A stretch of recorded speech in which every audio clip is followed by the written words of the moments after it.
Come on, Facebook. Stop. Let a content creator eat, man. Let us do what we got to do. All this other, all of a sudden. I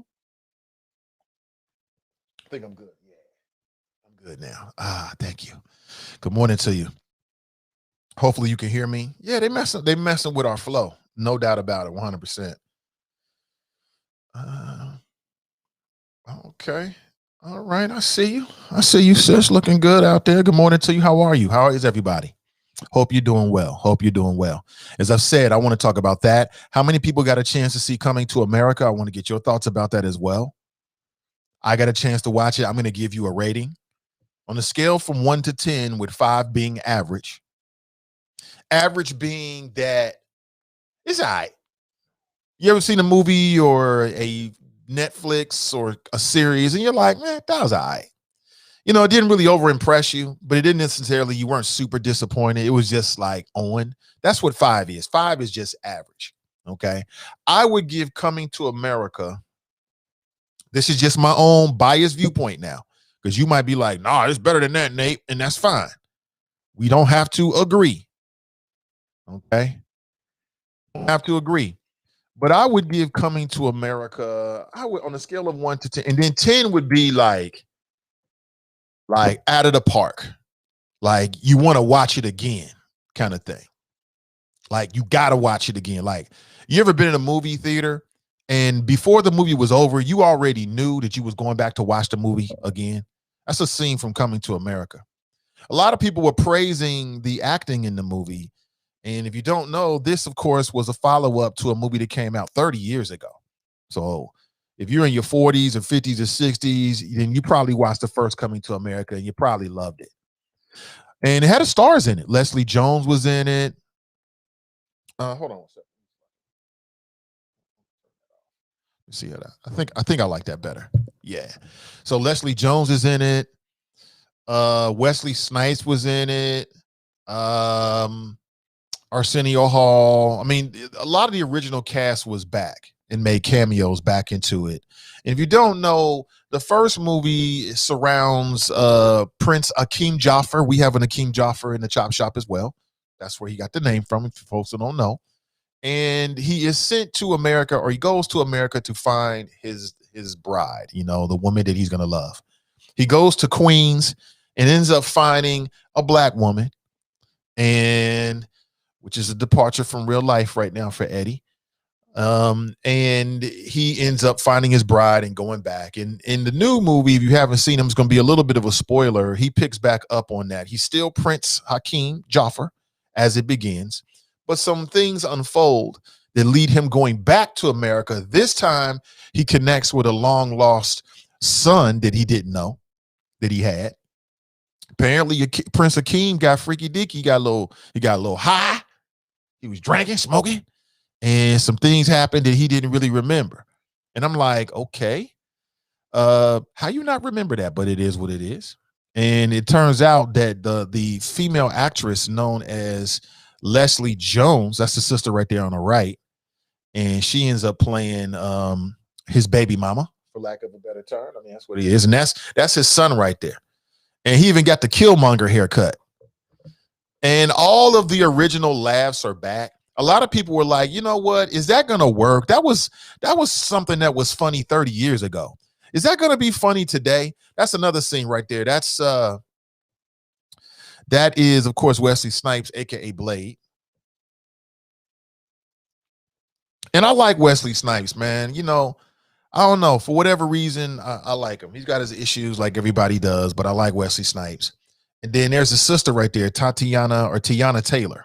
She got a super dog song, too. She got a super dope song. I can't remember the name of it, but she got a super dope song, which is sort of like an homage, a throwback to, or nod to, a classic song back in the 90s between Mary J. Blige and Method Man. Y'all know what song I'm talking about? I think she's super talented. I think she's got a very different look. I don't know what she's mixed with or what her ethnicity is, but I thought that she did what she was supposed to do in the movie. Overall, I would say from my perspective, and I would say from my perspective, is it worth your time? That's a tough one right there. Let me put it this way. It depends on who you are. So if you're someone who watched the original many years ago and you invested in it, you might have watched it 15, 20 times in the last 30 years, then I can see you're the kind of person that this was made for. This was really made for the person that was a fan of the movie 30 years ago, because they do a whole back of like, looking back and retelling some of the old jokes. Like one of the jokes that was so funny from the first one was the shower scene when Prince Akeem was getting a royal bath. Oh boy, I like baths. I'm not even really a bath person, but I would begin to like baths more if I had a setup like that. I'm not a bad setup if you can get it. So they brought that gag back. They brought the laughs back with that one a little bit. You know what I'm saying? You get a little bit of that. I would say that the movie was. I would say that there's also a little bit of, and they do this with a lot of black comedies, a little bit of I won't say it's a musical vibe. Let's just say that music plays a role in it. I'll put it that way. I would say overall, it was on a scale from 1 to 10, 5 being average. I would say it was a 6. I would say it was somewhere between a 6 on the low end, and at the high end, maybe like a 6.5. For me, it was okay. It was okay. It was something to watch. It held my attention, kinda. I'm still on the phone and doing stuff and almost fell asleep and had to wake up. But I sat with one sitting and got through the whole thing. And it was okay. I think that's the best way I can put it. I would give it like a 6, no more than a 6.5. That's me. But what do you think if you got a chance to watch it? And do you think that new audiences, like people that didn't watch the first one, will be into this one? For the Netflix world, it can definitely compete. Like in that world with all the different stuff on Netflix, it can definitely compete. Have I watched things that were more interesting and more compelling to me? Yes, I have. Oh, for sure. Oh, for sure. When it was done, me and the wifey, that's what couples do. It's like, what'd you think? What'd you think? You give your little couple review of it. We both thought it was cool. It was cool. It was something to watch. Um, it had its moments. Um, Comics were raving about Leslie Jones and her performance. To me, it was the same old Leslie Jones. You know what I'm saying? Loud, big, dark woman who's self-deprecating, but also, has confidence in herself. You know what I'm saying? It was all of that. I thought, again, for me, I wasn't like, wow. But I wasn't like, oh, it was a waste of my time. So I give it a 6 to 6.5. But what do you think? What do you think? 513-873-7134. 6 to 6.5. Let's go to the phones and say good morning and welcome. Good morning, Mr. Ivy. This is your West Side Connection, the only Black not Democrat, Drop Squad 52, calling in from the left coast, the People's Republic of California. How are you doing, sir? I'm doing excellent. How you doing? I'm doing good, sir, on this manic Monday, and I'm glad to see that you started off your monologue with the passage in the Senate of the American Rescue Act. And I noticed you were clapping and cheering sarcastically, saying, "Yay, the check's on the way, the check's on the way." But unfortunately, Mr. Ivy, a lot of Americans that receive stimulus checks under the 45th president will not be receiving stimulus checks, aid, and relief from this COVID pandemic from the Biden administration, our 46th president of the United States, along with a decrease in the extended unemployment benefit from 400 under the 45th president down to 300 with the 46th president. Also, there will not be a $15 an hour increase. Also, the Democrats did not receive one vote from Republicans in the Senate because they needed 60 votes to make this COVID relief package a law, but instead it will be passed through budget reconciliation. Yeah, we knew which that. means, Mr. We Ivy, knew that. which Because the means, Republican Party, Mr. it doesn't Ivy, matter if the idea is good or not. The Republican Party doesn't want to play ball. They don't want to work with a Democrat president. So even if it's something that will benefit their constituents, they're not going to go with it. well, first of all, Mr. Ivy, you're not being 100% accurate when you make that statement because we knew going in. Joe Biden said it himself 2 weeks ago.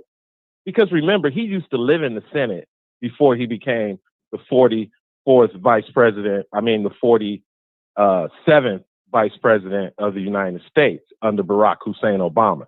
He knew that the parliamentarian was not going to allow a minimum wage in with budget reconciliation. So, Mr. Ivy, the Democrat Party, or as I like to call them, the desperate Democrat Party, will need 60 votes for any legislation between now and October 1st, which will be the next fiscal year when they'll be able to use the filibuster again. So, Mr. Ivy, yes, I'm excited to get my $1,400 check or whatever amount it's going to be because I'm retired. I'm happy. But the desperate Democrat Party, under the 46th president of the United States, also known as the third term of Barack Obama, is not delivering tangibles and equity. So you can forget about H.R. 1.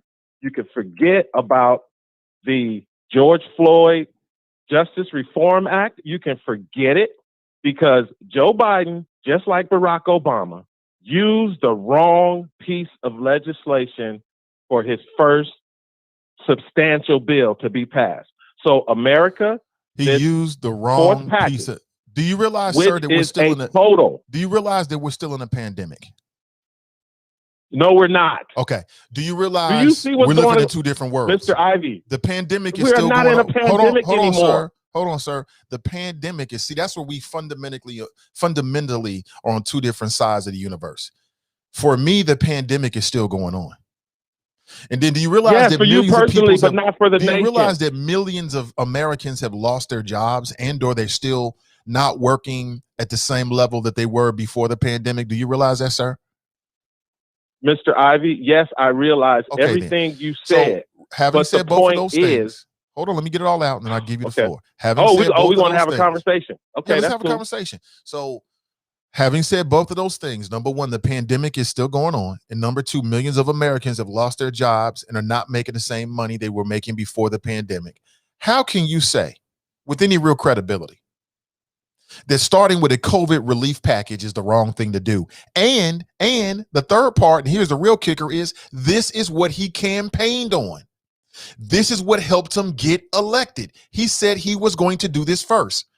And with all those factors, you still gonna call in here and say that he chose the wrong legislation to focus on first? Yes, because he was deceitful with the legislation, Mr. Ivy. Up until it passed on Saturday, they were calling it the COVID relief package, and they were calling it the American Rescue Bill because it's two different things, and they knew it was two different things. But until it actually passed in the Senate, they couldn't call it one thing. So now that it passed under budget reconciliation, it is now a American Rescue Plan, which everything in it related to COVID-19 is all temporary. Okay. So the other 90% of the 1.9 trillion is for other things that basically have nothing to do with COVID-19. The president said it himself. He said that this American Rescue Plan will take half of Americans' children in poverty out of poverty.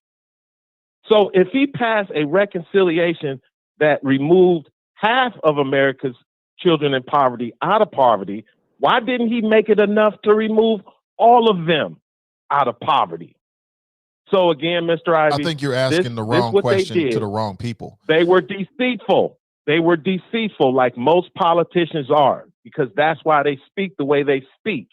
They were deceitful. I think the real Joe question, Biden knew. if you're going to be as a black conservative, if you're going to be asking No, a black anybody Republican. I am as not a black conservative. Republican, as a black Thank you. Republican, if you're going to be asking anybody any questions, you should be asking black Republicans and the Republican Party questions. Like, if you really believe in all this stuff you're saying, you should be asking yourself, then why didn't the Republican Party support this? That's what you really should be focusing your targeting your questions on. Okay, again, I know you didn't listen. I know you didn't listen to the debates that happened on Friday and Saturday. I know you didn't listen to it. But the point is, they were deceitful. They could have separated everything COVID, the 9% of the almost 2 trillion, or 10% of the almost 2 trillion was only for COVID. The other 90% of the bill, Mr. Ivy, was for other things like a bridge out here in BS. California. Are you a fiscal conservative? Is that part of the reason why you're a Republican? I am a Republican. I'm a black man that votes for the Republicans. That's it. Yeah, but I'm asking you, are you a fiscal conservative? You keep trying to pin on me, Mr. Ivy. I'm not a conservative. To figure out who you are and where you're coming from, sir. I'm just a black man that is not a Democrat. Are you a fiscal conservative? Why is that so hard for people to understand and grasp? Are you a fiscal conservative? What is so difficult about that? Are you a fiscal conservative?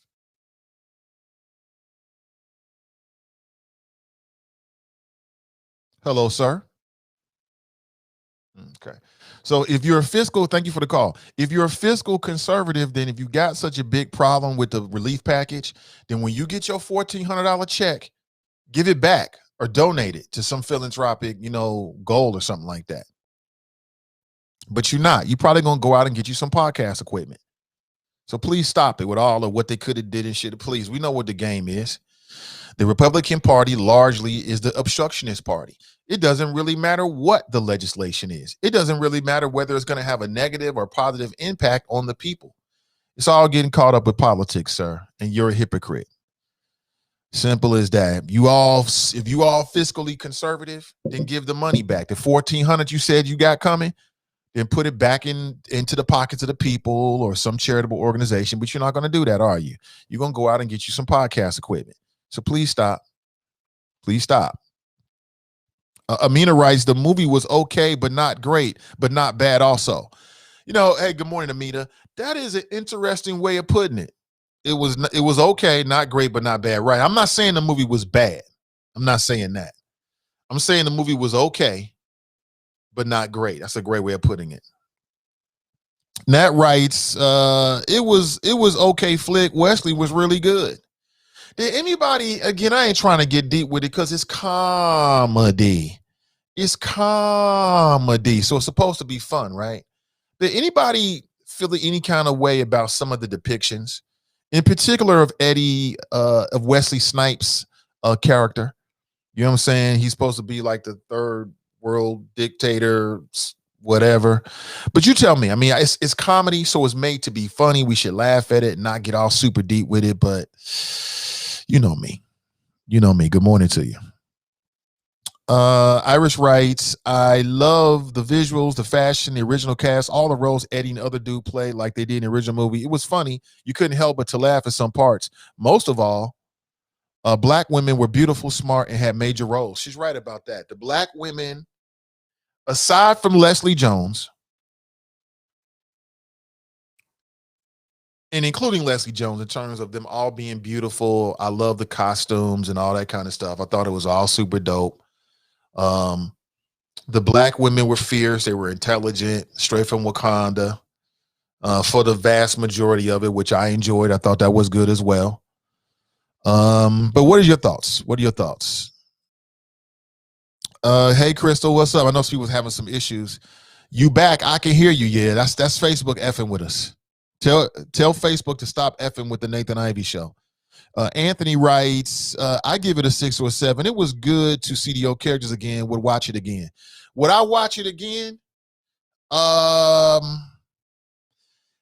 don't have a personal sort of burning desire to watch it again. I'm not against it. So for instance, if I go upstairs or to our bedroom, the wifey's watching it, depending on what's going on, I might sit down and watch it, that kind of thing.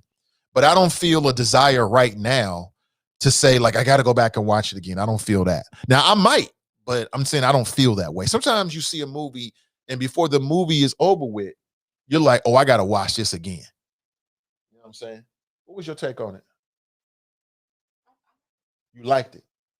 Scale of 1 to 10, 5 being average. With 5 being average, what do you think about? I gave it a 6, maybe 6.5. 5 being average.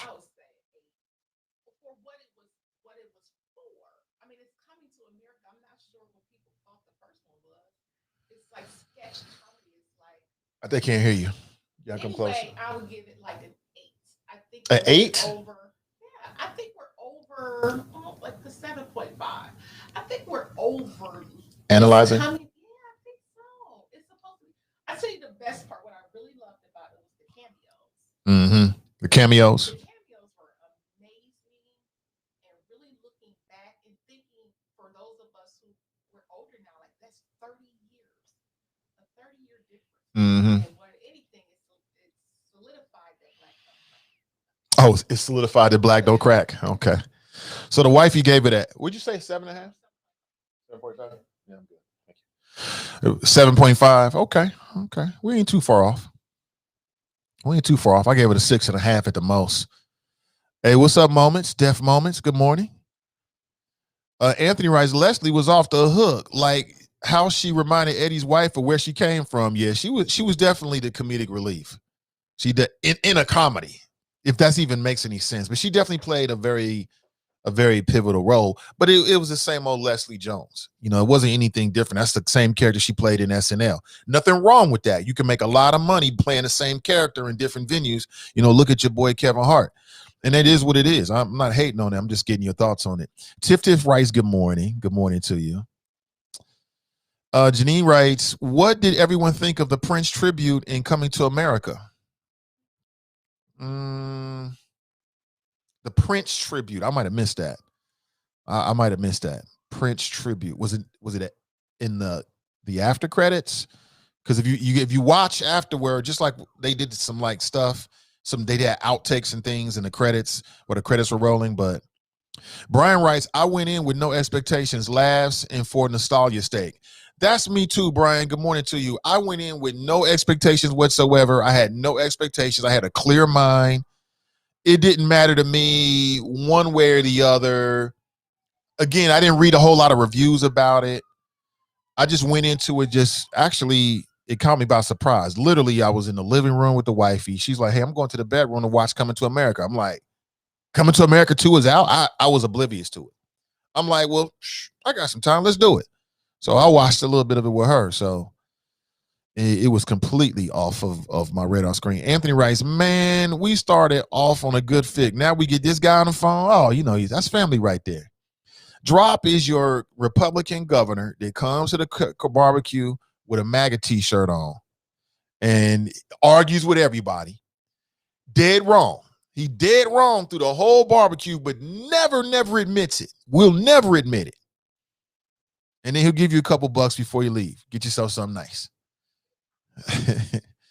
Renee writes, good morning, writes, I would give it a 6, 7. I enjoyed it, but some parts were a little cheesy and low budget.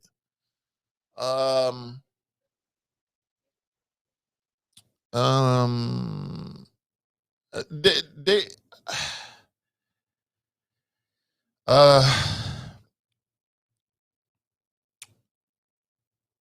some part. I'm trying to think of their parts that I thought were low budget. Nothing.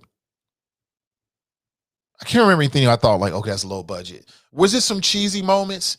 There might have been some slower moments here or there. I wanted Prince Joffrey to get a fucking backbone, you know what I'm saying? Like his dad, Mufasa. But that's not the character that he is.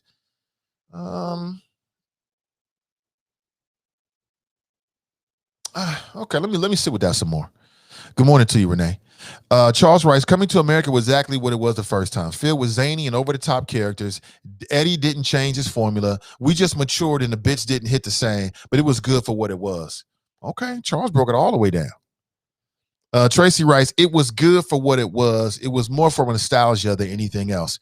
I think that we're starting to people say it was good for what it was. That might be the way of looking at it.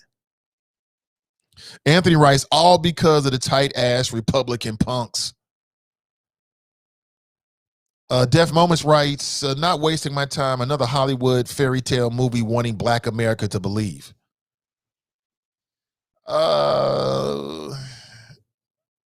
Yeah, it definitely is that whole kind of fairy tale thing a little bit, growing up without a father and your father turns out to be some super wealthy, king of an African nation. That where they do that at, right? That ain't happening. that's not happening at all. What else he say here? Not waste my time. Another Hollywood fairy tales movie. Yeah, I mean, listen. I mean, Def, if that's how you feel, man, I get it. Mr. Drop, somebody writes, it's my 62nd birthday today. I don't want to hear that BS today. Well, happy birthday to you, Jerome. What up? Glenn writes, so it's Joe Biden's fault that Republicans won't vote for the George Floyd and the John Lewis Voting Act? What did I miss? You didn't miss anything. Drop being dropped. Charles writes, Drop, don't be a dumbass. We're still in a pandemic. Drop is drinking whatever the governor from Florida is drinking.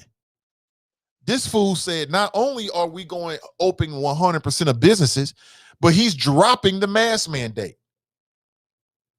Like, what's the upside of dropping the mask mandate?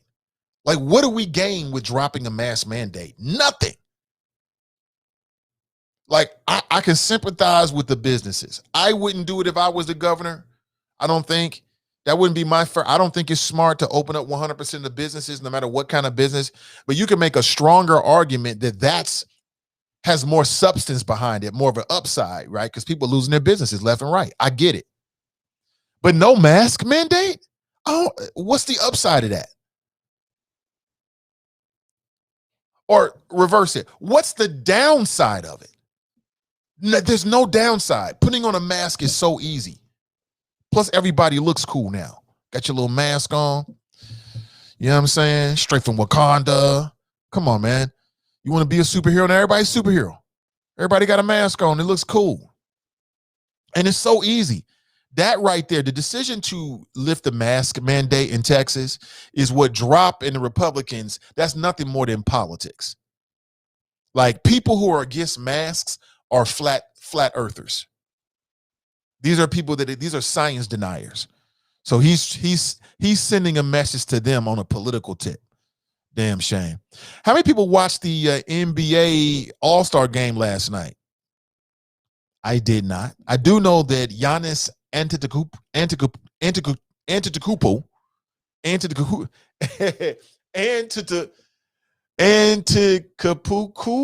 Acapulco, I don't know. Antetokounmpo, I think is what it is. They call him the Greek Freak, which I'm not a big fan of. I'll just call him Giannis. He took home the MVP award. Team LeBron won to like 20 points. I think it was 170 to 150. Crazy. I ain't watch a lick of it. Not even a bit. I'm like, why are y'all doing this right now during a pandemic? I don't get it. But it is what it is. It's over with now. Contractual responsibilities, got to do what you got to do. I get it. Let me throw my number up on the board and see what happens. There might be some folks that might want to give us a call this morning. You can do so at 513-873-7134. Now, while you think about that, I want to get in a word from our sponsors today. Today's show is being sponsored by the good folks over at the Focus 2021 series. You can download a free ebook today. Just go to renewcommunitychurch.org and download a free 142-page ebook. You can also set yourself up to get 30 minutes of coaching with Charlie Winburn. And this coaching can be on any serious matter that's important to you. Okay, there's a little bit of a vetting process. They just want to make sure they don't waste anybody's time. So please complete the rest of quit surveys, and you can set yourself up to get 30 minutes of free coaching with Charlie Winburn on an issue that's important to you. It could be about business, could be about a new startup, could be about a spiritual matter, or it could be some other issue. That is an opportunity that is available to you and this audience this morning, and you can download the free ebook today. No strings attached. Very, very simple. Good morning to you. Also, my friends over at pinnacleprotectionagency.com are seeking professional camera, DVR, and alarm installers. If you're interested, you can send a resume to info@pinnacleprotectionagency.com. Again, that's info@pinnacleprotectionagency.com this morning. Okay. And they are looking to hire, they're expanding. This is a locally owned family business. They're expanding their services, and to meet that demand, they are looking for they are offering employment opportunities for you or maybe someone that you know. Matter of fact, I got a quick promo for you. Let me play this and then we'll come right back. Looking for great pay with a great family-owned company? Pinnacle Protection Agency is seeking professional installers. Pinnacle Protection Agency is innovative security for your world, offering services for commercial and residential clientele, which include smart home and business technology, intrusion, fire, surveillance and doorbell cameras, and a whole lot more. We want to hire experienced installers and are willing to train. Please send your resume to info@pinnacleprotectionagency.com. That's info@pinnacleprotectionagency.com. Call 513-506-5010. Again, that's info@pinnacleprotectionagency.com, or you can give them a call directly at 513-506-5010 this morning. Okay. Good morning to you. Welcome back. Welcome back. All right. Let me go to the chop shop this morning and say, what's up? How are you? Hope you're doing well. Let me pick things up. Sharp writes, I give the movie a 7. Hey, what's up, Roger? Let me see. Ray writes here, I just sat the 1988 original I just saw the 1988 original for the first time on Friday. What? Wait. Tracy, you just saw Coming to America on Friday? How is that possible? How is that possible? What? Hey, Cash, she writes, I thought it was exactly what it was supposed to be for 30 years later. I will watch it again. Hey, good morning to you. Hey, listen, go on Spotify, go on Spreaker, go to whatever platform that you listen to podcasts. If you got one of those Google minis where you can say, hey, Google, and play a song, go to your Google, is an assistant, go to your Google Assistant and say, hey, Google, play the Melanin Insights podcast and listen to what they have to offer. I thought they had an excellent conversation. We recorded it last weekend about domestic violence and being in abusive relationships. And the ladies from Melanin Insights, that's Cass and Britt, they spoke with a Black female and a Black male, which I thought was very interesting about their experiences dealing with abusive relationships. It's well worth your time. Check it out. Tracy writes, but drop, why do Republicans not want to help people? Right. Politically Petty writes, so let me get this right. It's Joe Biden's fault Republicans won't vote for the George Floyd Police Reform Act and John Lewis Voting Rights Act? Question mark. What am I missing? Question mark. Are Republicans anti-voting? Question mark. Are Republicans pro-police brutality? Question mark. Jackie writes, he's a hypocrite.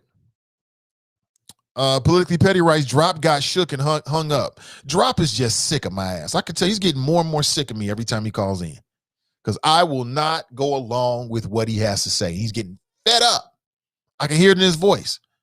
So he just hung up on us this morning. He just like, I'm out.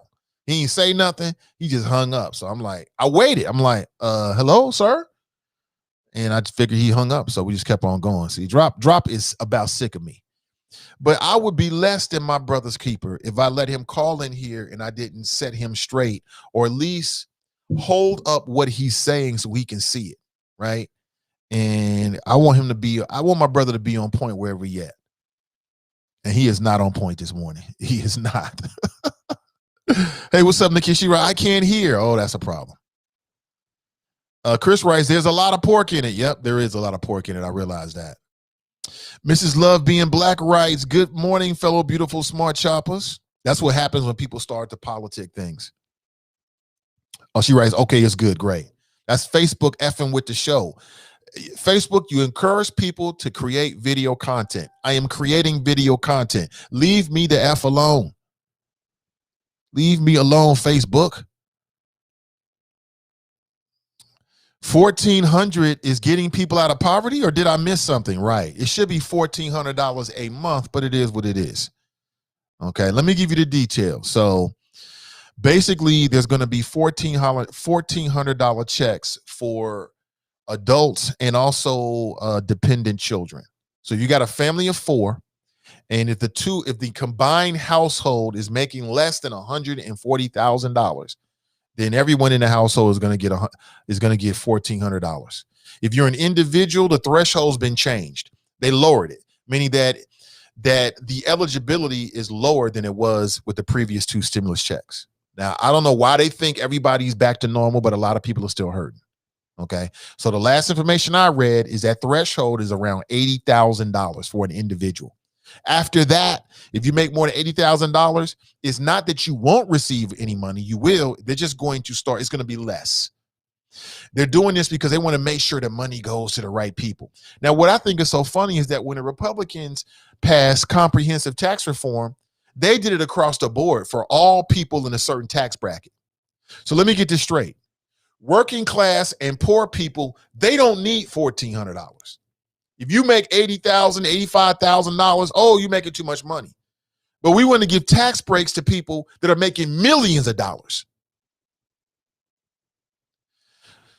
Most small businesses are not created by wealthy people. They're created by people who are trying to govern their own destiny and to raise themselves up. They want to make more money. You know what I'm saying? That's who's really driving small businesses. That's the innovators. The real innovators are the working class people, in my opinion. That's just me. Y'all might look at it differently. That's how I look at it. Simple as that. That 9% of the COVID bill argument is completely debunked GOP myth. Yeah. Charles Rice, it's not so difficult. When we get your coon, we get it. See, that's Charles speaking. No empathy, Rice, buying gold with mine. You know what? I'm gonna see what Tiffany Daniels is. You know, she does a great podcast as well. It's called Community Connector, and she's on top of all of this stuff. And she talks about multiple wealth strategies. I'm gonna check with her and see what her next topic is. And if she's not gonna do it, then I think having a conversation about some strategies on what to do with that $1,400. You know what I'm saying? If you're in a position where it doesn't have to go straight to bills, then what do you do with $1,400 or $2,800? What do you do with it? That's that's not a lot of money, but depending on the idea, that could be enough money to get the idea rolling. Like you can get the ball rolling with that amount of money. You know what I'm saying? You're not going to finish the finish line with it, but you can get the ball rolling on a brand new idea. What are some of the best ideas for investing with, let's say, $2,800? If I gave you $1,400 and said, you know, go out and invest this. I want you to invest this money. How would you invest it? What would you invest in? What's a good $1,400 investment right now? You know what I'm saying? Because you get like 10 people and they all put $1,400 together. Now you got $14,000. And so now you go out and buy you a piece of property in the city of Cincinnati. I would be down with something like that. You know what I'm saying? If it was organized and made sense, the right group of people, I would be down with an investment club. Now's the fucking time to start an investment club. We should be having conversations with our family members about where it's permissible. Because like I said, for some people, when that $1,400 come in, it's already gone. And that's unfortunate. But if you're the kind of person that has all or some of it left over, the conversations right now in the family should be, how are we going to invest it? Is it Bitcoin? Is it stocks? Is it drop shipping? I mean, how what's the best way to invest $1,400, $2,800, $3,600? You tell me. Something I want to throw out there. Hey, what's up, Daryl? Good morning to you. Let me see. Yo writes, he's going to look up fiscal and call Nate back. He's not going to call me back. Drop is about sick of me. I'm telling you, he is sick to death of me. Can't stand me. That mofo always got something to say. Iris writes, straight from Zamunda, man. Jesse writes, I loved it. What's up, Jesse? What's up, Sister Iris? Good to see you. Tracy writes, he said aside from Leslie Jones. I didn't say aside from Leslie Jones. I said including Leslie Jones in terms of the beautiful black women. Yes. Yeah, she's included too. Absolutely. Absolutely. Smith Raymond writes, if you was thinking that it was going to be as good as the first one, you tripping. It was good for what it was. The first one was a brand new idea, and it was back in the 80s. So back in the late 80s, Eddie Murphy gave us this whole new universe, right? That was great. But you're right. I think most people agree it was good for what it was. I think it worked. I think it worked. Good morning to you, Smith. Leslie writes, I don't like or understand the scenes Spitting Elder played by Arsenio Hall. Is that the name of the character, Spitting Elder? He was like the shaman, right? And I don't know. That's like something straight out of, like, I guess the myth. I mean, do you still have those kind of people in the royal court? I mean, hell, it's the 21st century, right? And they got a shaman here, right? Throwing bones, I got some chicken parts. He throw the chicken parts on the floor, and you read them like, oh, it's gonna rain on Tuesday. Ooh, Prince Joffrey has a prince. I thought that was funny though. I thought there were some funny moments. Like, I thought one moment that was funny in the movie was the sketch of Prince Joffrey's son, and it looked exactly the way that his son actually looked. I thought that was funny. I thought that, like, the introduction of the Leslie Jones character when they were doing the flashback, I thought that was funny.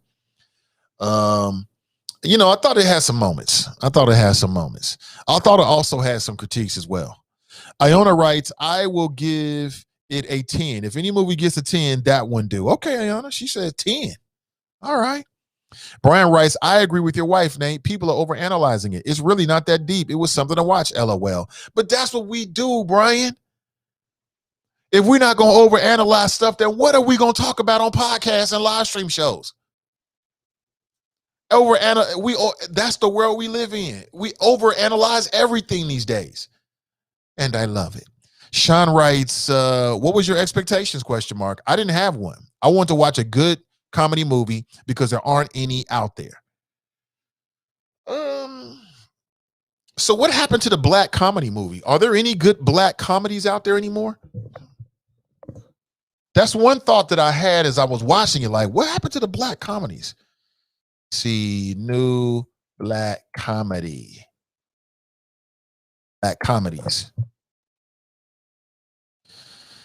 Like, what was the last good black comedy that you watched in terms of a movie?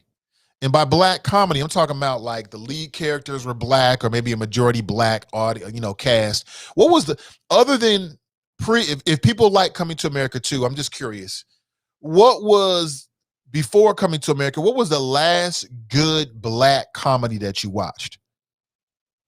And nobody can say the Red Table Talks with Will and Jada talking about entanglements, because that was comedy. But you can't use that. All right.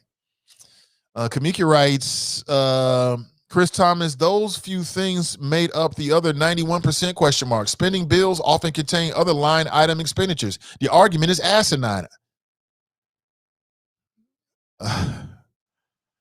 Charles writes, dude singing Get Off was not a Prince tribute, LOL. When Wesley's daughter was first introduced, Nate, she came into Prince music. Oh, did she? Yeah, she did. I'm sorry, I realized I was preoccupied. Tiana Taylor.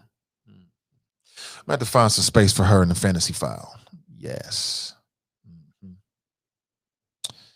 Ayana writes, Nate, what was a 10 movie to you? Well, that's a good question. Oh, man.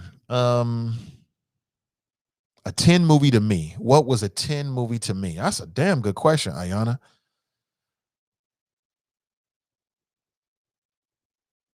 Let me get back to you. Let me think about that throughout the rest of the show. We got at least an hour left here in the show. Let me think about that. Let me think about that because I can't recall. You know, I'm a tough critic, so it's rare that a movie gets a 10 for me across the board. I can't remember the last movie that I would say is a 10. But let me think about it. Let me think about it.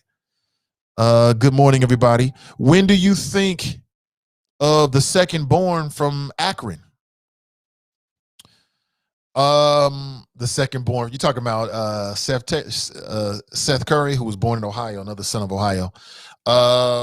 Seth Curry is one of the best basketball players to ever play in the NBA, man. I mean, there's no doubt about that.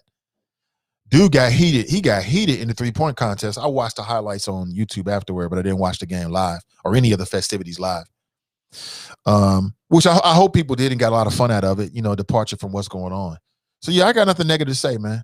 Iona writes, the soundtrack was good. Deborah Nesbitt's in the house. She writes, good morning. Good to see you, Deborah.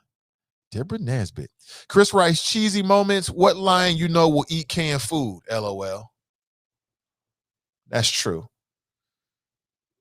That's true. Yeah. Right. When he was in the cage. Okay, great. Yeah, I mean, the whole lion thing, right? I get you on that. I hear. I see where you're coming from. It's just a movie. Back to the real problems we have. What's up, Jerome? Yeah, but you know what, man? I'll say it again, Jerome. This show, any show in which I'm the host, will never just be about politics unless that's just what I want to do with it. It's about people, politics, and pleasure, right?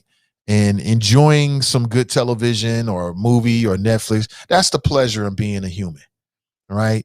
And while we talk about all these serious issues, we can't forget to have some fun.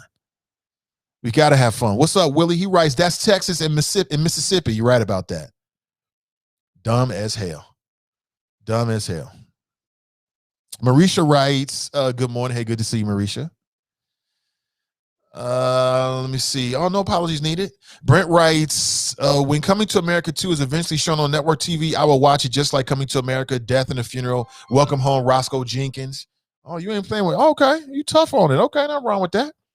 Hey, good morning. Welcome to the show. Good morning, Nate. How you doing? I'm doing great. This is Deborah Nesbitt. There it is. What's up, Deborah? Nothing much, man. I've been doing everything, man. I had to travel during COVID.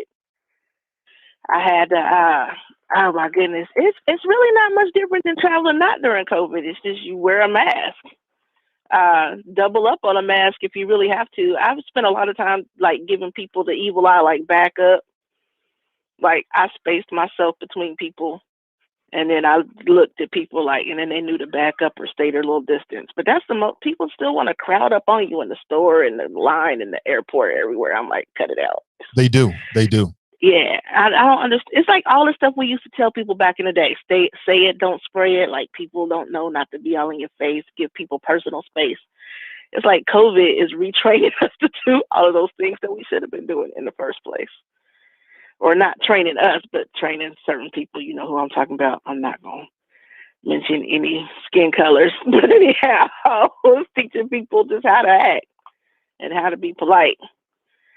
So, I don't know. So that's traveling during COVID. It wasn't that bad. And then I went to the East Coast. I went to New Jersey. And everybody there is so much more respectful there where I saw than here with the mask thing. Like I see people mask pulled down over their nose, their face.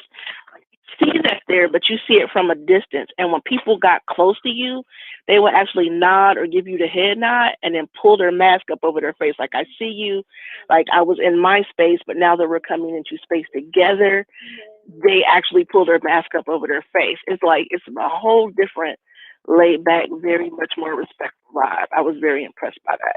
Come back here, I see people in like the store or Walgreens or Kroger not wearing a mask or having it on. Like that was not a thing there.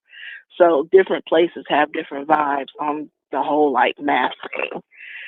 Like you said, some places are like trying to completely open up and other places are like, no, we're not doing that. I have a friend that's in New Zealand and their mask is like completely like pretty much COVID free, and any COVID cases they get come from outside the country, and then they quarantine those people like almost immediately. Like their contact tracing is crazy.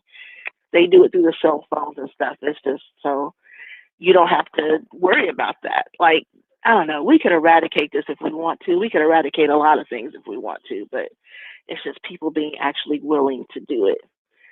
So that's COVID. I'm really glad they finally passed the COVID relief package or the America Plus package or whatever they calling it. I don't care. Just, Mitch better have my money. I'm so sick of Mitch McConnell. I don't know what to do. I mean, I literally hate that man more than any human has hated another human in the history of human history. Like, he is evil. Like, Trump is bad. Trump is a degenerate. McConnell is demon spawn. Like, he is Voldemort. He is horrible. He knows exactly what he's doing, and he's only doing it for his own glorification. He's only doing it for his own greed. He is like the epitome of everything that's wrong with America. I can't even get on Mitch McConnell enough. He's horrible. I know a lot of people are disappointed in Biden right now, but we spent 4 years under Trump, and Biden is not Trump. Biden is a statesman. He's not a racist dictator. He's not just going to lay down the law. He's going to try to work with people. I know people don't want that. They always say the Democrats are rolling over. But there is a way our government's supposed to be run, and it's supposed to be run by consensus. It's supposed to be it's supposed to be a democracy. We're a democratic republic. We're supposed to converse about things, talk about things, and reach some sort of compromise. That's how our government's supposed to be run. And the Republicans are just the party of no. A lot of them are really terrified right now because Merrick Garland is going to be the AG, or was he already appointed the AG or confirmed the AG? So he's the Attorney General for the United States. And they know a lot of their butts are in a sling. I mean, the investigations that they're doing showing that a lot of the Republican senators gave tours to the people that were in the insurrection or in the little rebellion that they had on January 6th. Like, a lot of those people, they couldn't vote Trump guilty because they'd have voted themselves guilty. So you have to remember, Biden's doing a lot. He's trying to fulfill the role of the office of the president, not the role of the office of all three branches of government at once. He's not trying to be, in the executive and the judiciary and in Congress. That's not what he's doing. So he's not trying to fulfill all three branches. He's trying to stay in his lane, stay in his role, and try to restore what the presidency is actually supposed to be. And we have to remember that. He's not going to be all things to all people. I wasn't really all that crazy about Biden being president, but I think he's the president we need for these times. He really understands what that role is supposed to be. He can restore dignity to that office, and he can kind of get us back on track. But we're going to have to do something about these Republicans. He is capable of playing hardball, but he hasn't even been in office in 100 days yet. And I still think, he walked from the inauguration like over to the White House and just started signing stuff and doing stuff. He's working hard every day. He's not playing golf. He's not just walking, watching Fox News and eating Big Macs. Like, he's doing stuff. So be patient. We're not going to get everything we want. I still think he owes a lot more to Black people than we're ever going to get, but that's just the history of this America. This country owes us more than they could ever repay. It may start with Biden. It probably won't, but that it is what it is. So that's that.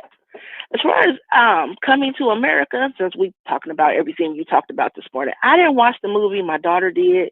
She didn't like it. She likes the original, but I think she watched it as a kid or as a teenager, and she says she's watched it as an adult. She didn't like the second one. She said it was just too full of stereotyping for her. And I'm like, I get that. Like, Eddie Murphy is not the most respectful Black comedian it is, or at least respectful to Black women. That's just how it is. Like, you got him with Norbit and Rasputia and the Clumps. That's not. You got like Mark Flip Wilson with Dean, and don't get me started with the juggernaut behemoth of disrespect that is Tyler Perry and Medea. I mean, it's what it is. I don't expect much from Coming to America. I definitely plan to watch it, but I plan to watch it from a perspective of nostalgia, and it is what it is. You breaking up, That's Deborah. my sermon for today, Nate, and see you on the internet. All right. She said, see you on the internet. Appreciate the call. Hey, listen, I just realized that the title of today's show was not the real title of today's show. I had a title up from the Dope Chicks Collective. They were talking about traveling while COVID on yesterday. My apologies. I just changed it, so you should see an update real soon in your stream. If you're on the audio side of things, you've got the correct title of today's show. But the title of today's show, and I want to get into that title conversation, is Should Biological Boys Compete with Girls? Now, why am I talking about this? Well, I'm bringing this up because this is news. If you live in the state of Ohio, you should be paying attention to this. Jenna Powell, who is a Republican state representative, announced this. She announced actually in February, it's late February, that she was going to introduce the Save Women's Sports Act. Save Women's Sports Act. And the Save Women's Sports Act is designed to do just that.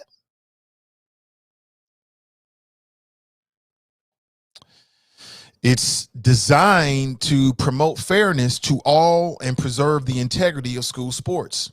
The Save Women's Sports Act ensures that women are not forced to compete against men playing on women's sports teams. The bill would designate male and female sports teams to be based upon the biological sex of an individual, meaning that biological males cannot play on female teams. So what does that mean? That means that if you're born a male, and then let's say in your teenage years, you feel as if that you should have been born a female. Okay, that's you. Do your thing.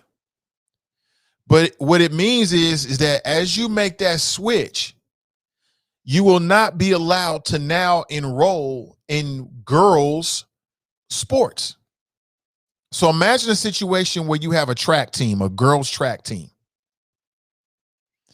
And on the girls' track team in high school, you have a transgender girl, meaning that born a male, but now living your life as a girl. Okay, you know me, I'm all about choice. If that's what you choose to do, you're not hurting anybody. You know, if you feel as if you were born, you know, the wrong gender, okay, I respect that. I respect a human being's right to live the way they want to live, with a couple of caveats. Number one, as long as you're not abusing or hurting somebody else. So in my opinion is you don't have a right to be a pedophile and you're going to get positivity from the community. No, because you're hurting somebody. You don't have a right to rape somebody. You don't have a right to do that. Just like I don't think you have a right to get an unfair advantage because you're a biological male. Now, I know we live in a world, and ladies, I know I'm going to get a lot of hate for this. I know I'm going to get a lot of hate for this, and I'm prepared. We live in a world now where we want to believe that a woman can do everything a man can do. And that is not true. A woman cannot do everything a man can do. Okay. When it comes to certain physical things, God made men and women different. Men are born with a stronger physicality, generally speaking. You got some women up there that'll bench press you. Like they'll bench press you for real, like toss you over on some WWE type stuff. Those women do exist, but those are anomalies. Those are anomalies. That is not the norm. Okay. So men generally are born stronger than women. It is what it is. You got a problem with it, ladies? Take it up with God. And I look at myself. I have a daughter who she's talked about doing track, you know, and I love it. I love it because strong body, strong mind. Get out there and compete with your peers. Push your physicality to the limits. I love it. Okay. It would not be fair to her if she had to run track against a boy who's living his life as a girl, has every right to live his life as a girl if that's what you decide to do.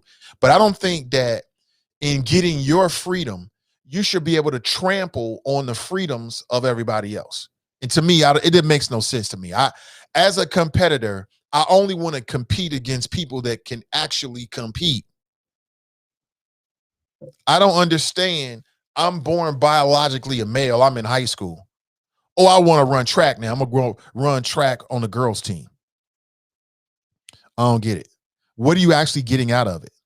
In Connecticut right now, the girls' track championships in a couple of the venues and the games are now held by transgender girls. And that image I'm showing you right there on the screen, that's actually a screenshot from a school in Connecticut where everything I'm talking about, they're actually dealing with. Like, this is a real thing. You didn't know that, did you?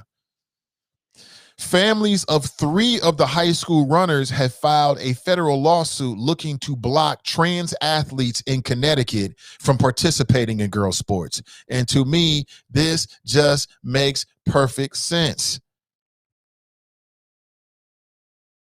This makes perfect sense. And anybody who argues against it, I think, is sort of like they're being a bigot. You're being a little bit of a bigot. You're being a bigot. Anybody who would have a problem with what I'm saying is borderline bigot. And you're borderline bigot against naturally, biologically born women. I don't understand how anybody can have a problem with anything I'm saying right now. And I don't understand, like, should the schools accommodate transgender students? Absolutely, they should. But not to the point where you trample on the rights and the futures of others. So, for instance, okay, you're born biologically a boy, but you feel as if you should really be a girl. You're making that change. Cool. The school should do everything they can to support and to protect those trans students. They should have access to everything everybody else should have. But that doesn't mean you should be allowed to now compete against biological girls. You can be a transgender girl and compete against the boys, which to me is more of a fit biologically in terms of who you naturally are. You know what I'm saying? I'm just saying now, I know that some people, they start taking estrogen shots and things like that. It lowers the testosterone. That's going to have an effect on your muscle density and the strength of your muscles and things like that. But still, if you take your average 16-year-old male teenager and you compare that average 16-year-old male teenager to an average 16-year-old female teenager, then generally speaking, that male is going to be stronger. What type of person, what kind of parent would allow their kid to be involved with that? Or do you feel like, hey, they're girls now, and so since we're going to look at them as girls, then they need to be classified as girl athletes? I want to get your thoughts about it, family. 513-873-7134. This is a conversation that more and more people in the state of Ohio are going to be having. The Save Women's Sports Act is a very timely conversation, and I want to have it with you at least for the next 45 minutes or so here, right now. Tell me what you think. It's called the Save Women's Sports Act. Some are saying it's a fairness issue for women. Some folks will probably say that it's a fairness issue for trans women, meaning that it's not fair toward trans women. So where's the balance in that? Where's the line between fairness for biological women and then fairness for trans women? You tell me. Let's go back to the phones. Good morning. Welcome to the show. What's going on, Nate? How you doing, man? I'm doing great. What's up? Politically petty? What's up, sir? Nothing much, man. Hey, I detect no lies, Nate. And, you know, this is where my progressive liberal side of me, this is where I stop at the line. And what you say, I'm not going to play the God card. I'm going to play the biological card. And when you talked about them, the schools accommodating them in every single way, in which you would do let's just play the regular human being card. I think deep down inside, even transgender athletes know, they have to know, especially if you're a man, that I can beat all these women. Okay? But I probably need to be competing against men because biologically, like you said, structurally, you're built like a man. Now, when you go into taking estrogen shots, well, that's something artificial that you added to you being a man. Now, I slightly disagree with you on one of your last points, mate. I don't believe transgender women should be competing against men. I think you should compete against women. Now, you can be a man and have your fingernails and you know, get your FloJo makeup on and all that shit. I mean, no disrespect, all that stuff, but you should compete against men. That and you know, I think that's kind of fair and balanced. I think that, I don't know, everybody can seemingly can come to a consensus on, but this is where we get into rights and the courts. And you know, we talked about this earlier, Nate. The order that Joe Biden signed, that was just affirmation and confirmation of what the Supreme Court did, just last year. I believe it was in August, maybe April. But when they confirmed that, you know, transgenders have certain rights and stuff. But this is where I stop at the line when it comes to the ACLUs of the world, because they will push this. And I actually got into a Twitter argument, not a Twitter argument, talking to a guy on the radio, because it was a black transsexual. He was like this is another thing too, Nate. He was a black transsexual conservative Republican, a log cabin Republican. And, you know, I'm still like, what the hell is that anyway? But they tried to play this, you know, make it analogistic to the Civil Rights Act and the black people struggle. And then, you know, I just went ham on them from there. But like I said, I detect no lies in what you said. Let me also say this. Thank you, Deborah Nesbitt, for calling her, or Miss Nesbitt, as she likes to say, because this weekend, Nate, when you saw Joe Manchin, I don't know if you saw it on Facebook, but Joe Manchin was on every Sunday show that had a show yesterday.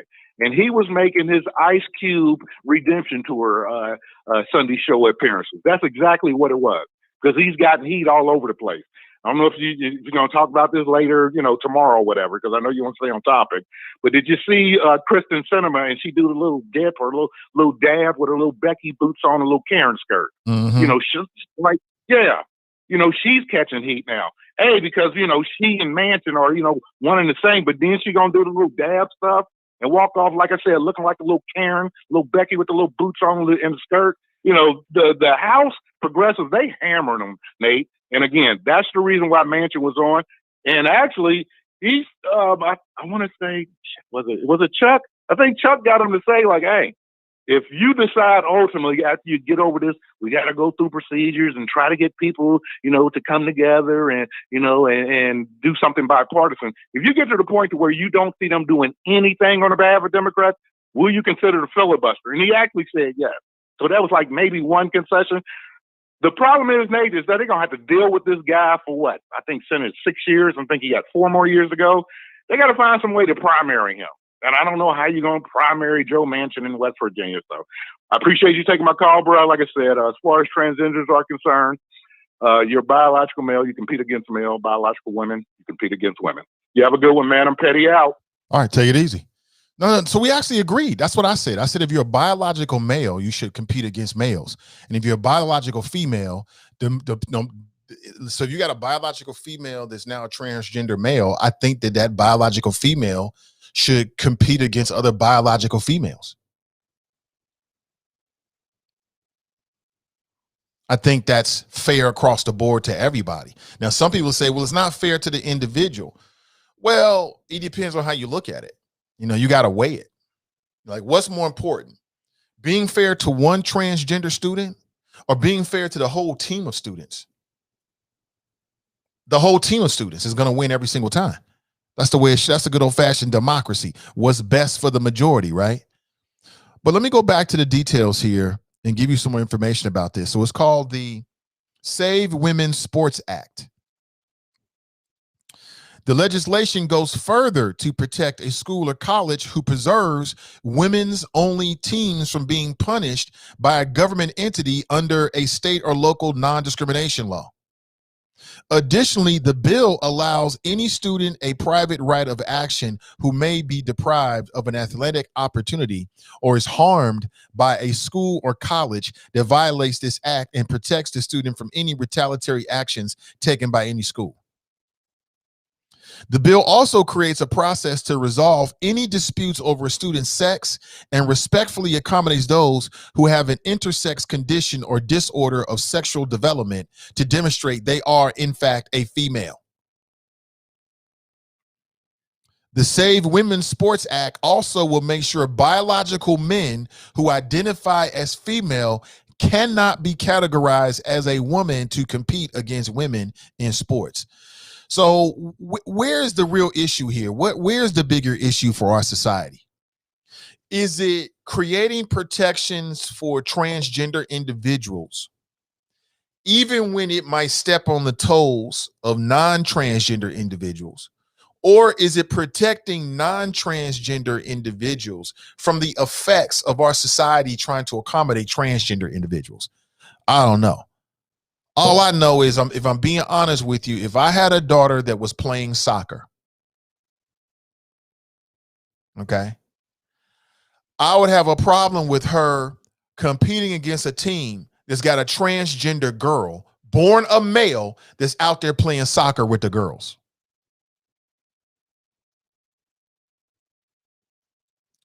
And I think there's a way to accommodate those who are transgender that will satisfy them, while at the same time not trampling on the opportunities of girls. So for instance, how far do you take this? Like, when it comes to athletics, that's a serious thing, y'all. Like, I know one family friend in particular, and again, it's a little bit different, but it'll work. I have two family friends. So matter of fact, we have a family friend and their daughter just turned 16. So Jada, if you're watching, which I doubt she is, good morning to you. Happy sweet 16. These kids are growing up too fast. One of my daughter's closest friends, and then my wife and Jada's mother are very, very close. You know, we're close enough to go to their house for different events and take the family and have a good time. Great people. So they're raising an athlete. She's a student athlete. Her name is Jada. And she's a student athlete. She plays basketball. And apparently she's pretty good. And, you know, for me, I put my daughter in athletics because I want her to build a strong mind. I want her to be disciplined. I want her to be challenged. I want her to go up against other people, her peers, and compete. Because I think that competition will make her stronger as a person. And then the discipline and what you get out of being on a team can be pretty dope. You know what I'm saying? You ever been a part of a team? Being a part of a team is pretty dope. When the team is working all together and y'all achieving goals, man, that's a beautiful feeling. Beautiful feeling. I want her to have that. But I don't want her to lose scholarship opportunities because she's being bumped down by a transgender girl born biologically a male. That's unfair to her. That's complete. That's more unfair to her than it is fair to the transgender student, in my opinion. It's more harmful to everybody else than the harm that's caused, this is my opinion, by telling a transgender athlete that you have to compete within your born biological group. That's just the way I look at it. You know what I'm saying? But I think there should be, obviously, I mean, you have more and more people who are identifying as transgender. This is a real thing. This touches the Black family.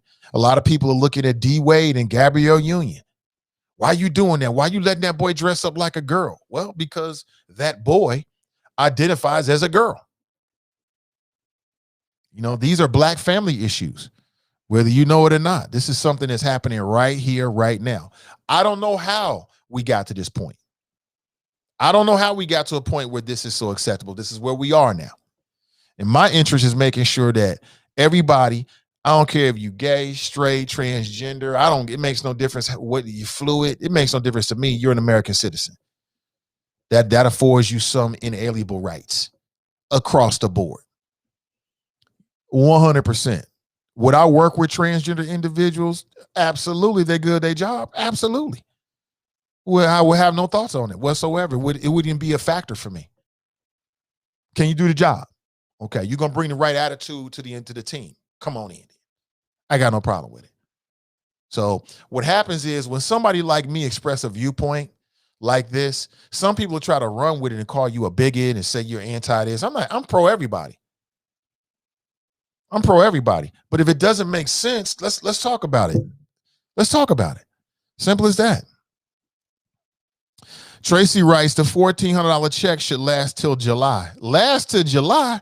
Those checks are going to start rolling out in late March to early April. Okay. For the vast majority of people, they'll be gone by the end of April. What I would wish is, what's a good, again, I keep asking, I'll say it again, what's a good $1,400 investment? What could I put $1,400 into that would yield me some kind of benefit? What's a good $1,400 investment? Hey, what's up, Nakia? I'd like to know. Janine writes, I had to suffer through the grand dragon of the KKK, Strom Thurmond. Giving my commencement speech at graduation, my kids had to suffer through the grand dragon of the KKK, Mitch McConnell, giving their commencement speech. The woes of graduating in the South. Tracy writes, the only butt that's in a sling is Cuomo. Yeah, this Me Too thing is going a little too far. Some of this Me Too thing is going too far. And Cuomo has said that there's no way he's going to resign. And again, if Andrew Cuomo, who's the governor of New York, if he is guilty of creating a hostile, toxic, sexist workplace culture, then he needs to be called out and be dealt with. And I think it's all wrong. But some of the allegations I've heard about him was like he gave an unwanted hug one time. And I'm like, I think, and ladies, you have to talk about this. I think this happens across the board. Like, don't think that women are the only people that get unwanted and unasked for touching. There are certain men that get that as well. Okay. There are men out there that have a certain, whatever it might be called, and they have a certain physical attractiveness. And women think it's okay to hug on them and rub them on and touch on them. And men in our society, we just deal with it. We don't say anything about it. But what I've noticed is in some cases, especially when you got a high profile person like an Andrew Cuomo, you know, some women will come out and talk about something that happened years ago. And it's like, he hugged me and it was awkward. And I'm like, that's wrong. Especially if you're in a workplace environment, that's completely wrong. Because now you got the power dynamics. But I'm just saying, man, all I'm here to say is this. In no way am I trying to lessen it. If Cuomo did something wrong, he should, I don't care if he steps down. I don't care about him being the governor of New York. If he did the crime, he should pay for it. He should do the time, period. But the one thing that's getting lost in the whole Me Too conversation is the conversation about men. Men are sexually harassed on the job. You've got women that'll find themselves in positions, supervisor positions, positions of authority, and they'll use those positions to try to get sexual favors from men. It happens all the time. I'm telling you firsthand, it happens all the time. And men just deal with it and just don't say anything about it.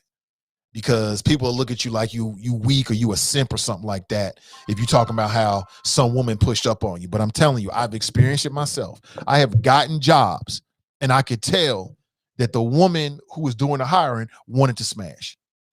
And I used it. I'm like, oh, okay. Shorty wanna, okay, I see.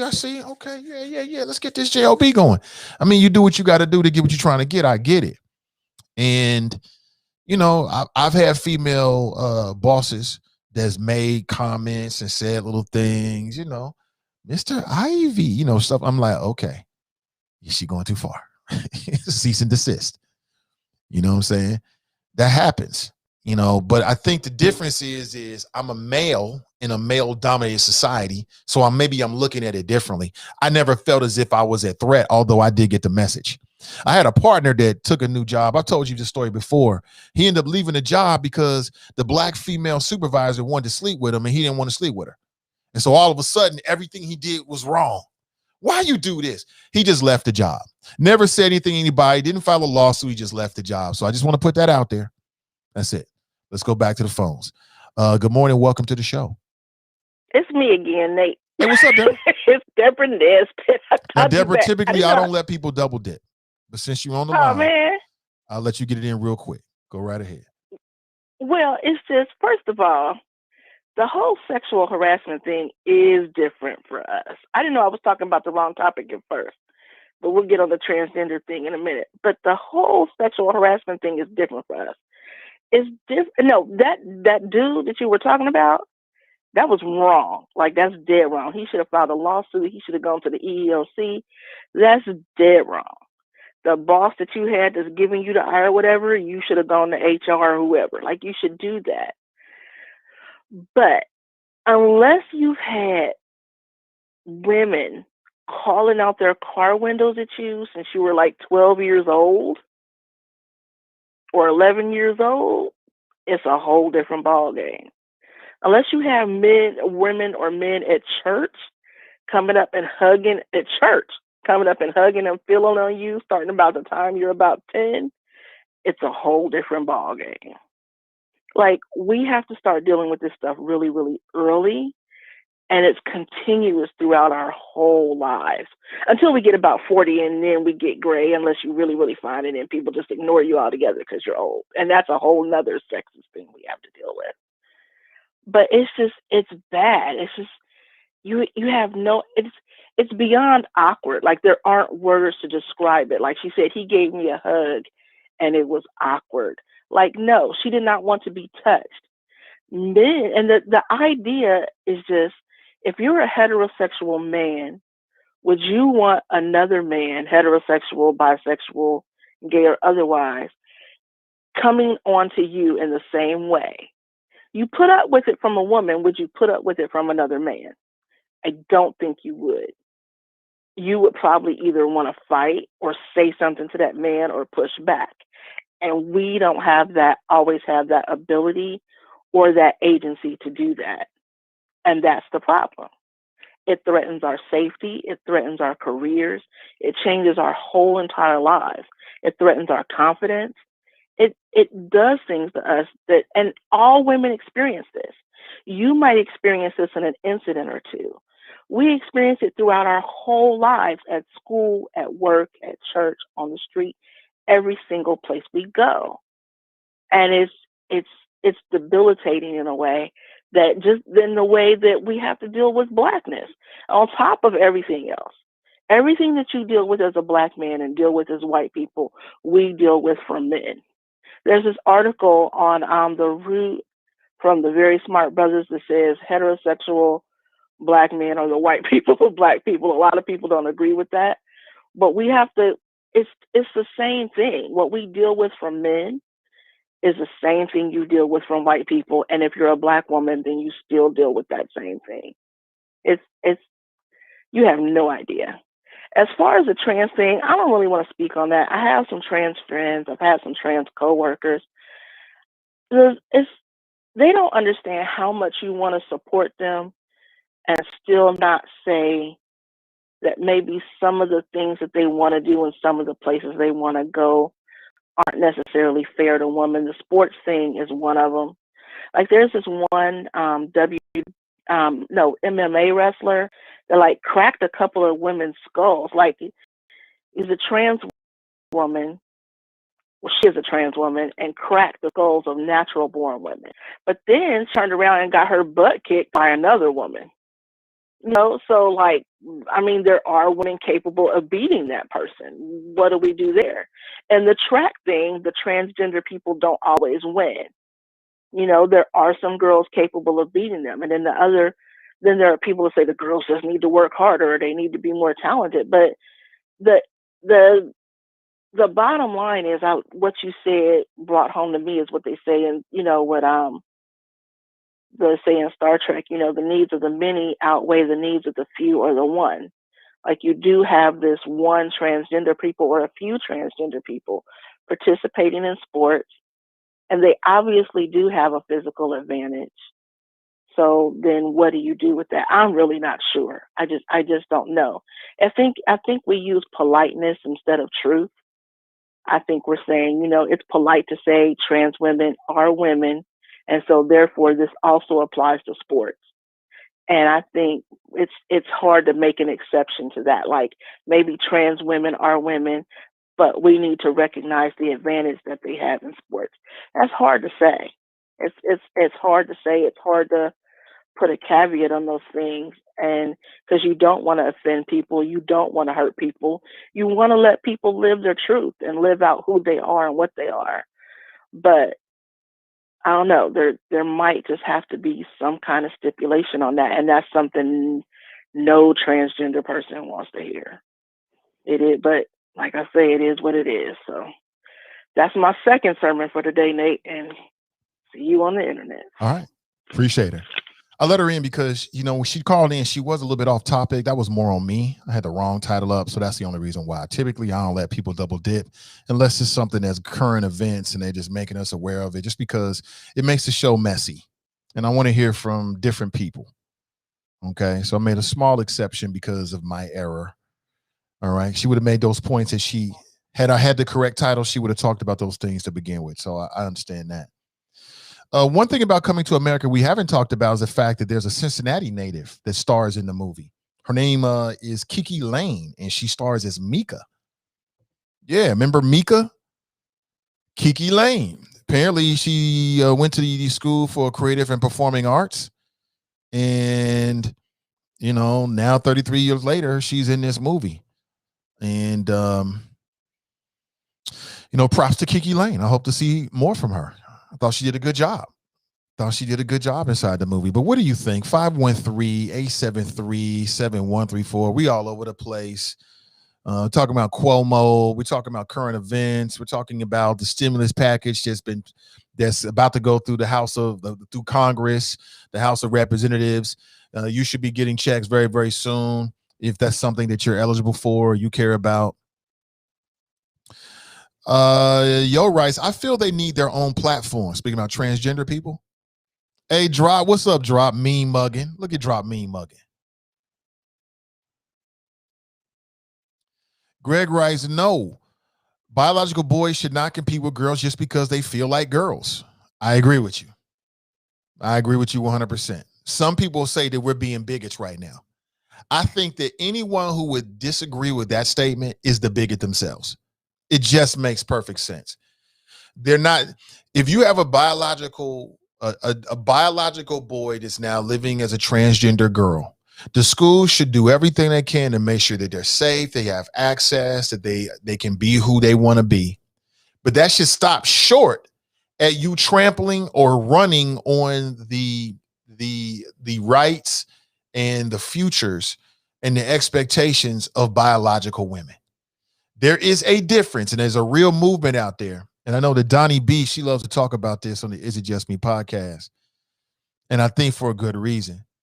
But there's a movement out there, it seems like, to replace biological women. As a heterosexual man, I'm here to tell you, nothing can replace a biological woman. Nothing. There's no procedure.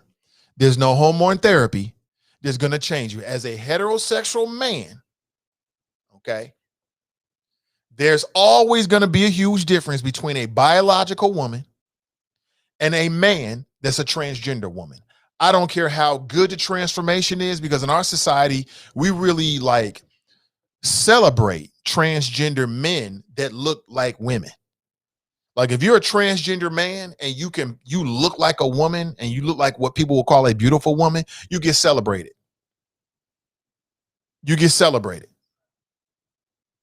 Hollywood loves you. Society and parts of society will open the doors for you. You can become an influencer overnight just by doing that. You're like putting on makeup, the whole 9 yards. There's a part of our society that just, they are here for that. That's great for them. Got no problem with it. Make your money. Make your money. But as a heterosexual man, I'm here to tell you, And I don't mean to burst your bubble, but you could never replace a naturally born biological woman. I'm not even talking about sexuality, in terms of the examples of the women. Uh, but it seems like there's this movement to replace you, right? To add to that. And there's no adding to it. There is biological women or biological women, biological men or biological men. If you're a transgender woman, then guess what? You're a transgender woman. And there's nothing wrong with that. Why isn't that good enough? I hear a lot of people in the trans community that are arguing, I'm a woman. I'm a woman. Yeah, you are a transgender woman. And there's nothing why does that have to be a negative thing? Why can't it just be you are what you are, but you want to replace women? A transgender man, meaning that a biologically born woman who's living as a man could never replace a man. Okay? You can't replace a biological man. Okay? You can come to the cookout, but you can't replace a biological man. All right? There's nothing you can do that's going to change that. We don't have the science available to change it. There's nothing you can do to change that. And it is what it is. There's a real famous scene from a guy named Ben Shapiro. You know who Ben Shapiro is? He's a very popular white male Republican commentator. And he was on the Dr. Drew show many years ago. And he almost got twisted into a knot by a transgender woman. So this is a biologically born male who spent some time in the military, right? So this wasn't like this wasn't no pushover. And they were arguing about the Caitlyn Jenner Courage Award or something like that, right? And so Ben Shapiro sitting right next to this transgender woman. They're on the set, and he's making his points. He's like, listen, I hear what you're saying, but you could never be a biological woman. You don't have the chromosomes. One of the most interesting moments, that's probably the moment that made his career right there. And so the transgender man reaches over and puts his hand on Ben Shapiro's shoulder and saying, hey, listen, if you don't stop that right now, you're going to go home in an ambulance. I thought it was so unfair. I'm not even a big Ben Shapiro fan because I think his politics is all wrong. And most of the time he's on some dumbish. But in that moment, he was making an intellectual, correct point. And this transgender man decided to, I'm going to show you. And basically threatened him right there on the show. It was quite interesting. Anybody remember that? I love to play a clip for you, man, but Facebook's been tripping. I don't want to get hit with no copyright strikes and all that kind of stuff on my channel. Hold on, let me see here. Zoe Tur. Today you want to come up with Zoe Tur was the name of the transgender person. Let me see if I can get you an image of it right now of Zoe Tur. And it was interesting. And in this image, you're going to see her hand on the shoulder of Ben Shapiro. Like, look, don't make me whoop your ass right here. I'll show you what a transgender person can do. I thought it was completely out of line and unfair. I'm trying to see if I can play this for you because, it's interesting. It's interesting. You might get into it. Hold on, let me see if I can find this real quick. Yeah, some of y'all might remember this moment. This was a very interesting moment. It happened. I'm not even sure when it happened, quite honestly. Zoey. Okay, great. Give me 1 second here. As you can tell, I'm diligently looking on my computer to the side. Here we go. I'm gonna play this for you. This is a scene. I want to play the video, but Facebook been acting up. So that was a scene right there from the Dr. Drew show. Remember that? So the person on the left is Zoe Tur, born a male, living as a woman. The person on the right is Ben Shapiro, conservative talking head, right? And he's pretty popular. People pretty like him. He seems like a smart guy. I just disagree with his politics 100%. And dude threatened him right there. Let me see if I can play at least the audio for you. Check this out.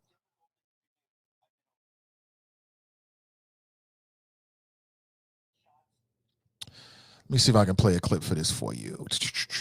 Give me 1 second here. Because I think the clip says everything. But anybody hip to what I'm talking about? Have you seen this? You can go on YouTube right now and check it out for yourself. I thought dude was going to whoop his ass right then and there on the set of the Dr. Drew show. That's how wild it got, family. They didn't do nothing. It was like, well, you shouldn't be making fun of transgenders. And I didn't think he was doing that. I thought he was being literal. He was being intellectual, and he was doing what Ben Shapiro do, but I didn't detect any lies. Anthony writes, coming up, seeing some girls wear some cats out in a fight. Oh, yeah. There's some girls that can rumble, for real. And depending on the size and all that kind of stuff, yeah, there are some girls who it may appear are physically as strong, if not stronger, than boys. No doubt about it. But those are the exceptions and not the rule. Generally speaking, you're not going to see that. You're not going to see that. Cass writes, being trans doesn't change your genetic makeup. It just changes your anatomy. If you have the surgery, or it allows you to live physically as the gender you identify, but there are still limitations. I'm all for people living as they want, as it doesn't harm anyone, but genetically you have certain advantages, and that's not fair. I agree everything she said, what she just said. What she just said. You can live your life. I'm 100% for trans individuals. I'm 100% for trans individuals, trans Americans getting the rights that every other American gets. If I was in a position to hire somebody and they're trans, I would not hold that against them. I would not look at that at all. I would look at the qualifications and then the personality and see if it's a good fit for the environment. But you being trans, that's on you. That's like anything else. That's like saying you're a vegan. I don't care if you're a vegan or not. That's you. That's you. But because you're trans, I'm not going to give you the right to trample on my rights to make you feel better. Drop writes, if these two boys were white, not sure what his point is. Patricia writes, I agree, Nate. I have trouble opening a jar of pickles. LOL, my strength is not yet there. Transgender students living their truth has some sacrifices, and competing against females in sports should be one of them. I agree with you. Transgender students living their life has some sacrifices. Right. I think I agree with you. If you're saying what I think you are. Carmelita writes 100%. I agree 100%. Brian writes, they should only compete against other transgender athletes.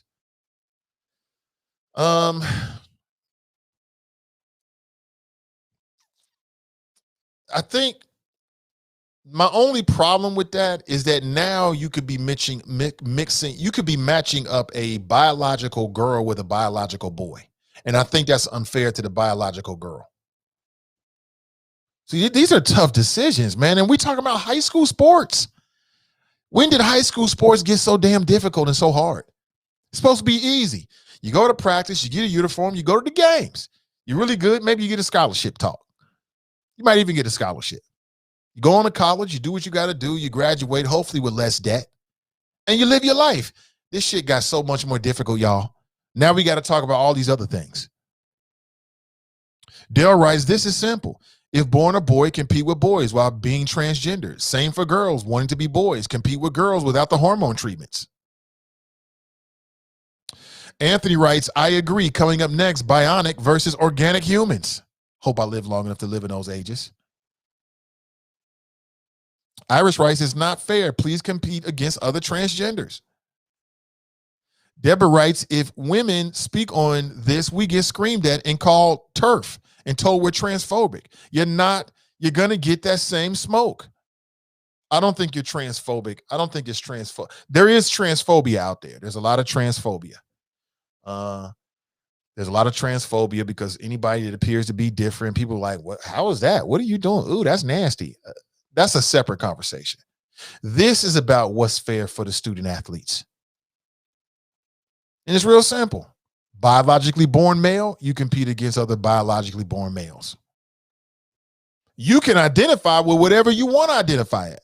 But when it comes to competing physically, we can't, in that effort to accommodate transgender individuals, erase the lines of gender as if they don't matter. I know we live in this world where we want to believe a woman can do everything a man can do. And if you're talking about something that's intellectual and to some degree think working with your hands, absolutely. Absolutely. 100%. You know, women can be NFL referees. Women can do anything. There's nothing a woman can't do. But it doesn't mean you're physically as strong as a man on one-on-one competition. I played against some pretty good female athletes.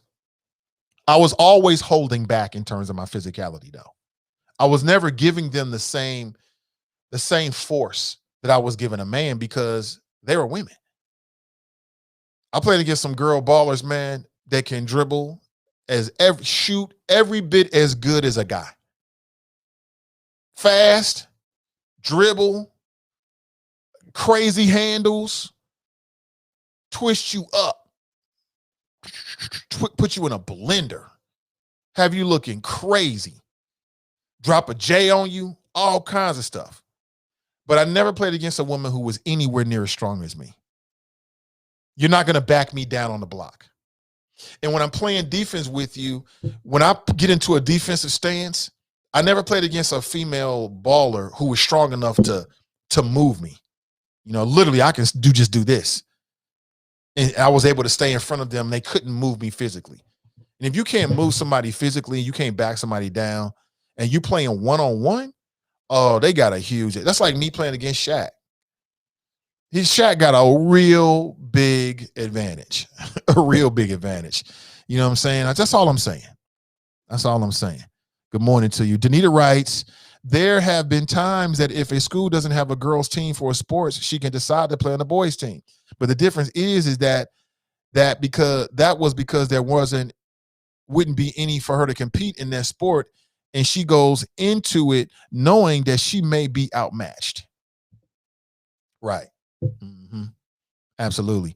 Kaz writes, but even taking the estrogen shots, that can easily stop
again. Facebook's doing it again, family. Damn you, Facebook. Yeah, Drop hung up. Hey, what's up, CG Dub? She writes, good morning. What's up, Brenda? What's up, Miss D? What's up, Pat? She writes, I really like the movie. Monique's in the house. She writes, I really like the new version. Everybody got cameos. It was good to see some of the original characters. Wasn't quite as funny as the first, however, but I can watch again for sure. CG Dub writes, I watched the movie twice. The second time I was busy walking through Rick Ross' house. Huh? You was walking through Rick Ross's house, like the real Rick Ross's house? Ray writes, it seems to me that the born males are pushing to be in born females' norms. Schools maybe should develop an alternative team. Could be. Kev on the cell writes, no, if they have the same genetic makeup, then they should be able to compete. Hey, Kev, I sent you an email. Double check that, please. Double check your emails. Compete against other trans. But you got to have enough trans people that want to play the particular sport to fill out the team. And even in that, I think it's unfair. Monique writes, Cuomo was probably going to run for president. Now it's a wrap. Could be Repubs behind this. The allegations were somewhat weak to cost the man his job. He could use some counseling. He's older and comes from a different generation. Not an excuse to be inappropriate, but it appears to be more of a thing for the older men. Drop writes, Nathan Ivy hung up on me. Nate don't want me to blow up his show. I definitely want you to blow up the show, homie, and I didn't hang up on you. Marcia writes, it was filmed in Rick Ross's house. Is that right? The movie was. I did see Rick Ross made a cameo, and he even said something, which was cool if you're a Rick Ross fan. Is that interesting, huh? Yeah, I thought it was something to do. Yeah, we back. We good. That's that damn Facebook. Telling you. So I got a trick for you though, Facebook. Keep watching though. We're gonna make a move right here. We're gonna take our ears elsewhere. That's what we're gonna do.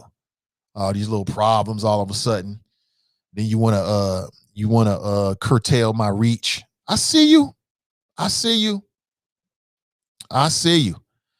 Rick House was used for the palace in Zamunda. Is that right? I didn't know that. Is that right? Cool for him. No wonder he made a cameo. Where is he, down in Atlanta, something like that, or Florida? Down there in Miami, something like that. Good morning to you. Let me see here. Trying to catch up. This man, Drop is a fool, man. First, the Lincoln Project, now Black Lives Matter. Remember the Time magazine article about the secret cabal to win the 2020 election? I think you stretching that article way past his usefulness. I read the article, and the way you're trying to put it out there is not what was in the article, but you go right ahead and do you, bro. Right? Trust but verify, right? You go ahead and do you. Okay, so this morning we talked about numerous things. Let me take it from the top, and then we'll get a word in from today's sponsors. So one, we talked about this new bill that's going to be called, or is called, let me make sure I almost speak. It's called the Save Women's Sports Act. And this is introduced by someone in Ohio, by a state rep. Her name is Jenna Powell in Ohio. And basically, she says she wants to save women's involvement with sports. Why? Because you're having more and more of this happening around the country, where transgender or biologically born males are now becoming transgender women. And they're now competing in the women's category, the girls category in high school sports, most notably in Connecticut, where the number one and the number two, I think it was in the girls 100 and 200 meter competition. Though those records have been set and are now owned by transgender girls. These are biologically born males. And matter of fact, I shared the image with you. I'll do it one more time. These are biologically born males who are now the state record holders in Connecticut. One's on the left, one's on the right there. They came in 1 and 2. I think number 1 was on the left and number 2 was on the right. This image right here might have been taken actually from the race. This was like the state championship race. And I feel for the girl, the biologically born girl in the middle. You can tell that she definitely is an athlete. You can tell from her musculature. You can tell she is physically fit. This is probably something she's been working on her whole, high school career. You get to the state championship, right, where you're going to compete for a state championship, which that's everything in high school sports. And 2 of your competitors are biologically born boys who, because now they have decided to live their lives as girls, they're now put in the same category as you. How is that fair to that young woman, that young girl in the middle right there? It's not fair to her. There's no fairness whatsoever, and it doesn't really make any sense. I blame the parents. If that was my child, I'm going to tell my son, if my son goes that route, I'm going to tell him, like, you want to do what? I'm going to have a problem with it. I'm going to have, if I had a son born biological and decides for whatever reason, comes to the realization that he should be a girl. So now he wants to switch his gender. Okay. Let's say we decide to allow that while he lived in our house.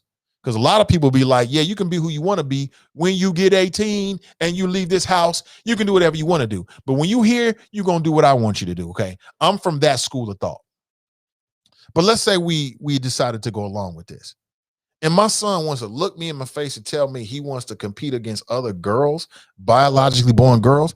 I'm going to tell him, like, yo, son, where's the spirit in that? This is making you look weak, not strong. That's weak to me. You taking the path of least resistance, that's weakness. Billy writes, the girls got their doors blown off. Yes, they did. Danita writes, Melanie Bates and Bessie Sutherman got Zuckerberg on speed dial. They said they are showing you ginger girl power. You got jokes. Danita got jokes this morning. You get some ABs for that one. That's hilarious. We're going to blame Melanie Bates and Bessie Sunderman. That is hilarious. Hold on, I'm playing the wrong music here. That is hilarious. They could have been ginger girl power. Some damn girl power. That's hilarious. That's hilarious.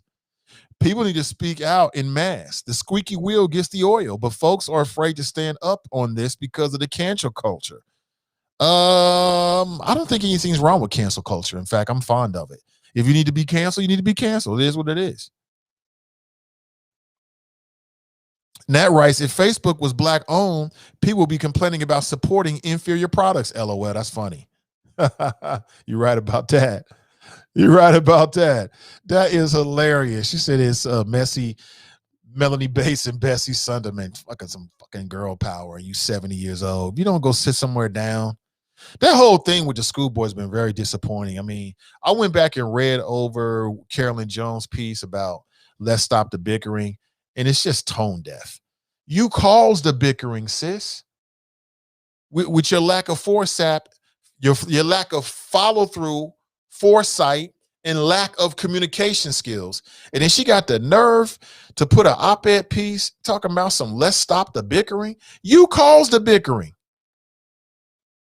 You caused it. Let's get focused and unite for our kids. What does that even mean? We've always been united for the children. The board was on some dumb ish talking about what they're doing in DC and Columbus and Ohio State, not even Columbus, Duke University. Just ridiculous, man. Just, bad leadership. But it is what it is. People like it, so I'm sure they'll all be back. My youngest son is 10 years, plays football. Plays football, goes 100. There are girls on other teams who, during games, sometimes take shots that ends up with them crying. I tell them all the time, we play the game the way, no matter who lines up in front of you. True. All gas, no brake. Right. Yeah. I mean, And that's why I say there's rules to it. Crystal writes, okay, so do you believe you should be canceled for your position on it? Think about it. Even you're calling transgender women biological boys is offensive to them. I'm just saying, just reporting the news. I mean, it wouldn't be the first time. Yeah, it wouldn't be the first time. Yeah, I was just saying that I don't have a problem with the concept of cancel culture. Basically, we're just giving a name to it, but people are doing it already. And that is, if you find out that one of these organizations is doing something racist, you call them out. Simple as that.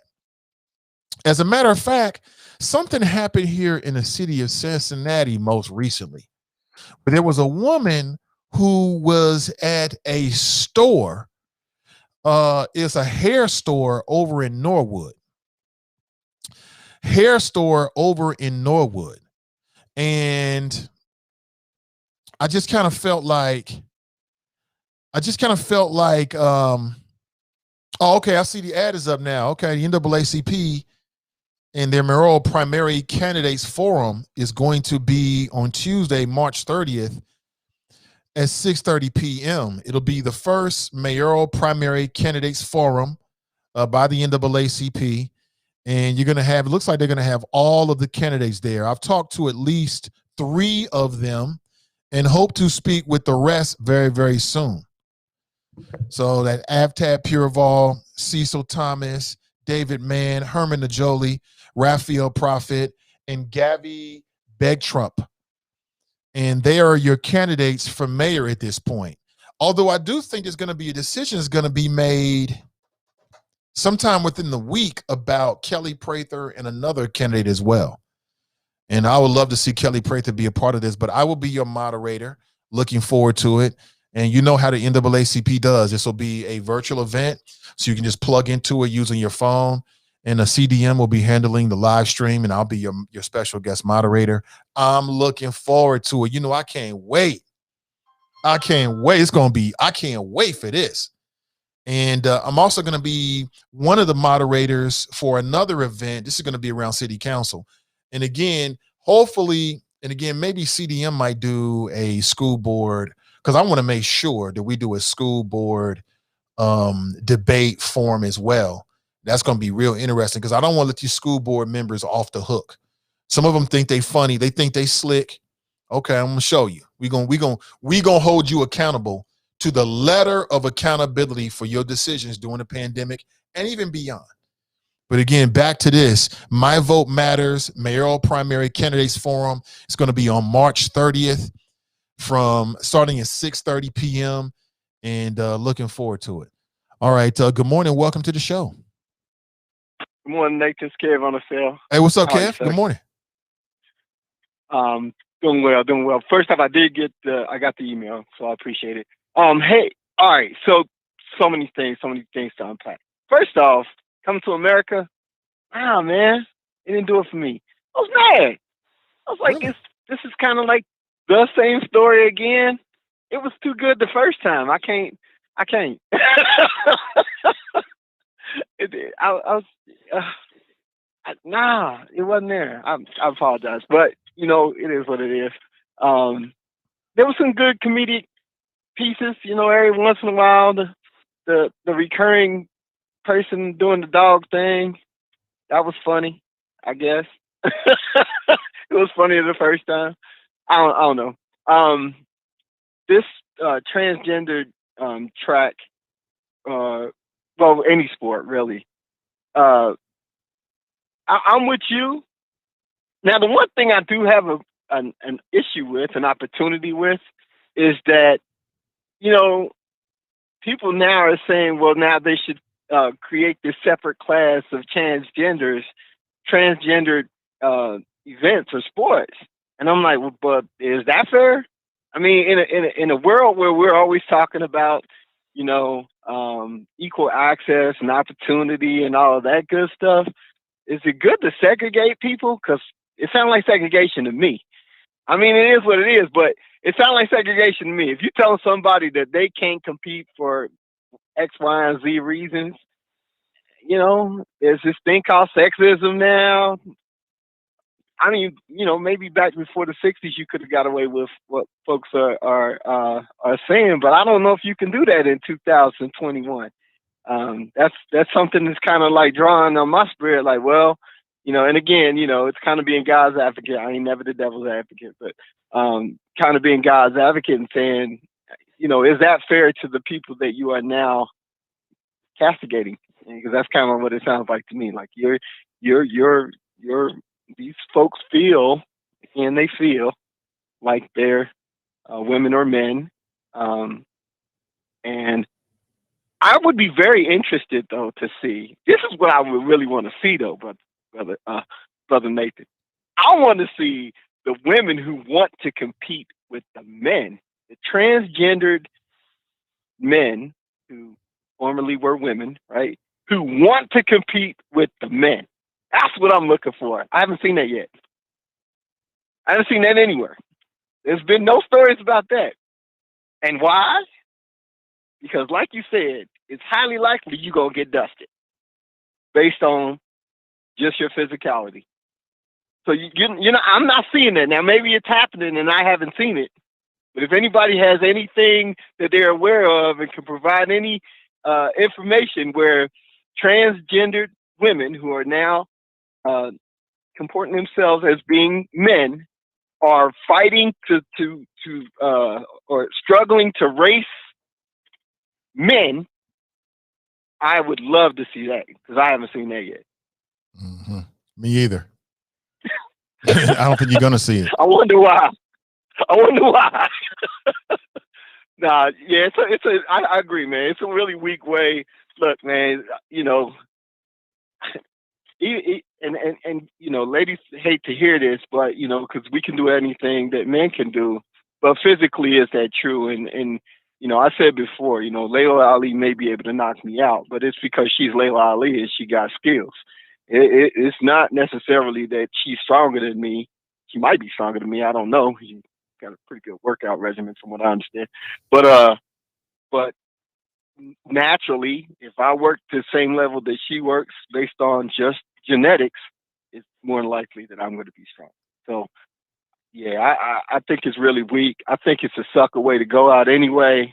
I saw that race, and the young lady, that's what she calls herself, that's what I call her, raising her hands up at the end, like, oh, yeah. And I'm like, yeah, but I think I could take you in a race. So, I don't know. I don't know what you're raising your hands up about. But it is what it is, man. Loving the show, loving the flow. Shout out to my mad people, man. I gotta do it. I apologize. People don't like that. I don't care. Keep doing what you're doing, Nathan. Absolutely, brother. Loving Thank it, you for bro. the call. Yeah, again, as a competitor, I want to. Part of the competition is going against people that can actually beat you, right? To me, anyway. That's like me beating my daughter or my son. My daughter's 16 now, so that's different. But that's like me playing against my son in chess. And then when I beat him, I'm like taking it real seriously. Where's my belt at? Where's my belt? I'm like, he's not that much competition right now. Soon he will be, but not right now. Let me give you a heads up on something that is happening coming up on the 19th. You are invited to the swearing in reception honoring Charlie Winburn. He's the first African-American Hamilton County treasurer, and this is open to the public. It's Friday, March 19th from 1 p.m. to 2 p.m. It'll be over at Corinthian Baptist Church, which is at 1920 Tennessee Avenue. If you're looking for more information, you can call ahead to get that information.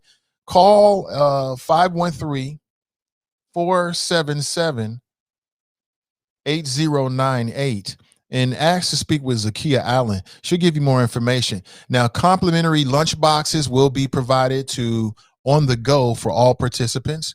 There'll be plenty of social distancing and masks are required. That's coming up on the 19th. And I'll continue to talk about the Focus 2021 series that is being put forward by the good folks at the Renew Community Church. RenewCommunityChurch.org is their website. And they're offering a free 142-page ebook, which could include 30 minutes worth of free coaching. Could be, you're looking for advice on a business idea, or maybe you've got a spiritual issue, or maybe it's a personal matter, this could be a great opportunity for you. You can download the free ebook today. This is for the audience, exclusively for you. You can download the ebook today and get a 142-page ebook that gives you some tips on how to process things that are happening in your life and how to get focused so you can be successful in 2021. All right, check that out. Also, my friends over at Pinnacle Protection Agency are looking to hire new camera, DVR, and alarm installers. This is a great opportunity for someone out there. I want to make sure we put it out there as much as possible so that if you're interested, you can take advantage of it. If you are interested, you can send your resume to info@pinnacleprotectionagency.com, or you can call ahead at 513-506-5010. So it's just so important to know that they are doing this on at least one other media platform. So it's really important that when you hear about it and or you recommend it, that you tell your folks or you let the good folks at Pinnacle Protection Agency know that you heard about it on the Nathan Ivey Show. Is very, very, very important. I appreciate you. And again, don't forget, coming up on March the 9th, March the 19th, there's going to be a public swearing-in ceremony honoring Charlie Winburn, who's the first ever African-American Hamilton County treasurer. Now, the way that works is, now we all remember that Mr. Winburn, Charlie Winburn, was in a race against Jill Schiller. Charlie Winburn is Republican. Jill Schiller was a Democrat. She won by like 2% of the vote. And she's not going to take office until November. So Charlie Winburn was sworn in the interim, and I spoke with him, and he's got some big plans for the office. He's not just going to sit back and twiddle his thumbs. He wants to get something done for the people. He's also willing to come on the show and talk about it as well. I think people will be very interested. He gave me a little bit of insight I won't share until he's ready to put out there. But if you're interested in being a part of this public swearing in, just join everybody on the 19th. From 1 p.m. to 2 p.m. So that's going to be midday over at Corinthian Baptist Church. And that's at 1920 Tennessee Avenue. Okay, 1920 Tennessee Avenue. And again, you can call ahead at 477-8098 to get more information. And there will be a complimentary box lunch that you can take with you on the go as well. For folks that might be working, maybe you want to do this on your lunch break, they got you covered. They got you covered. Good morning to you. All right, back to your chat. Let's get back into it. Let's see what's going on. Let me see. Charlene Vinegar, when I'm in town, we have to link up. Oh, okay. Okay, I'm not sure. He's talking across the board there.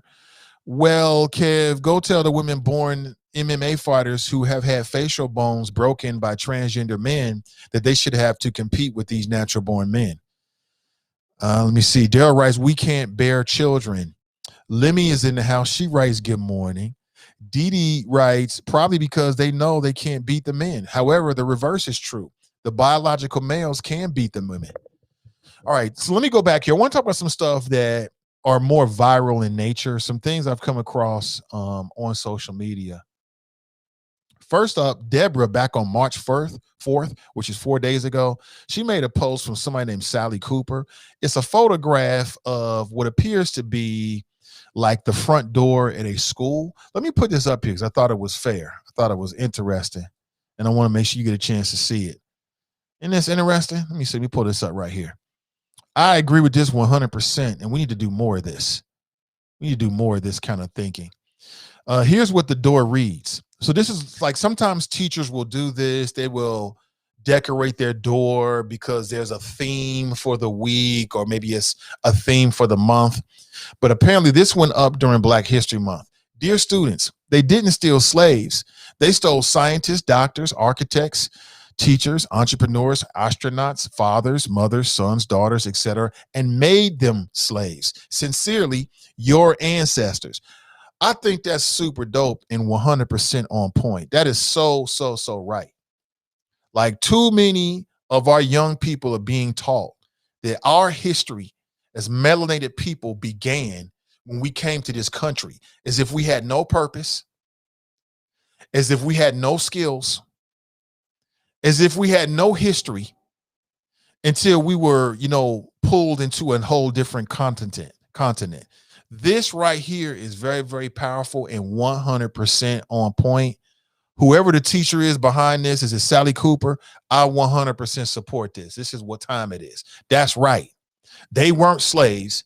They were people that had a whole bunch of different skills, beliefs, feelings, goals, and all of that was stolen and brought to this country. That's number one. Let me make that point real quick. That's an excellent thing right there. I'm with that 100%. Props to the teacher. We need more teachers with that kind of out of the box thinking. I love it. I'm here for it 100%. That's exactly right. Also, and I haven't talked about it yet, but I just want to make this point about the royal family. I'm talking about the British royal family. A lot of people be talking about this today and throughout the week, have already been talking about it. And that is Prince Harry and Meghan Markle. They sat down with Oprah Winfrey, and Oprah did what Oprah did. She got the best. She scooped everybody with a cool interview. And in that interview, Meghan Markle revealed that there was definitely some racism going on with the royal family. The Duchess of Sussex said that a member of the royal family expressed racist concerns about her son's skin color. Now, if you don't know, Meghan Markle is biracial, I believe. Her mother is black, her father is white or non-black. And she also is the Duchess of Sussex. She married Prince Harry. I said Henry earlier, but it's Prince Harry. Okay, I'm sorry. All this stuff is foreign to me. I'm just trying to do my best I can, right? And it was a big deal. I didn't let my daughter watch it because I don't believe in fairy tales, but it's a big deal and people really get into the whole royal thing. But what's interesting is some of the stuff. Could you imagine? Here you are, the Duchess of Sussex, whatever the hell that means. And a member of the royal family comes to you and says that they're concerned that your daughter or your child might be too dark. I did not watch all of the interview, but the sense I got from it is that Prince Harry, along with Meghan Markle, they feel as if they escaped the royal family. Like literally, Prince Harry was saying that he expressed regret that his brother is still stuck in the monarchy. It is what it is. But I thought, man, the irony of the British royal family members having any issue with black people, because the British royal family, these banks in London, they were all intimately involved with the slave trade. Not only were they intimately involved with the slave trade, but a lot of these big banks in London, a lot of the money and the wealth that was built off of the slave trade directly. In two ways. In one way, loaning slave merchants the money to purchase slaves, and then insuring slave owners against the loss of their property. So after slavery was abolished, a lot of these slave owners, these plantation owners in America, they had insured their businesses with these banks in London. And these banks paid them all off. It took them years and years to pay it all off. Yeah, because, after they abolished slavery, these slave owners, they had to get paid. They had to be made whole, right? This thing is very interesting. I mean, I think, and I haven't done the research, but I think you could probably make a very strong argument that a lot of the wealth that the British royal family enjoys even to this day was made off the backs of non-European people, and in particular and indirectly, with the slave trade. And now you got a problem with having a biracial grandchild? Huh? A Negro, please. Talk about hypocrisy. There's a really, really dope YouTube channel. It's called Vice Asia. Vice Asia, right? Everybody's hip to Vice as a platform. They've got a YouTube channel called Vice Asia. And on that YouTube channel, they do a series. And the series is all about how European people made a lot of money off of non-European people. I forget the title of it, but it's super dope. They do these little 5, these little 10, 12-minute mini docs. So good. So good. You learn a whole lot. And that's where I picked it up at. So now y'all want to get brand new when Prince Harry comes on with a black girl, if in fact that's how you look at her. Talk about racism. Nakia writes, talk about royal racism. Absolutely. Nate writes, so how we fawn over these European royals is beyond me. They made money off the slave trade. That's how they got rich. That's how they got rich. TNT writes, kudos for Harry choosing his family over royalty. I always liked him more. He is caring like his mother, Diana. Oh, absolutely. I mean, that's his family now. You always going to choose your family over some dumbish. Rachel writes, the queen is going to snipe Meghan like she did Princess Diana. Damn. TNT writes, I hate it when they refer to our ancestors as slaves. They were Africans who were enslaved. I make sure to emphasize that. And you know what? That's a great point of emphasis. There's a big difference from saying like, oh, they were nothing until we gave them something, as opposed to these folks had lives, had careers, skills, were contributing members of their society, and then they were enslaved. It's a whole different look. It's a whole different look. Let me see. I'm trying to catch up with your chat here. Let me see. Adele writes, they don't have any security. Is that right? I didn't see that. Ray writes, and Nathan, can you use the 1976 Copyright Act to do what exactly, Ray? To do what exactly? I'm not sure what that means. But I want to throw that out there for you, though. That's one of the things I gleaned from this whole royal family thing. Number one, everything that glitters is not gold. And then the nerve of the British royal family to be racist when you made your money off the backs of black folks and melanated folks. I mean, come on now. It is what it is. Keep it real. Now you want to get brand new?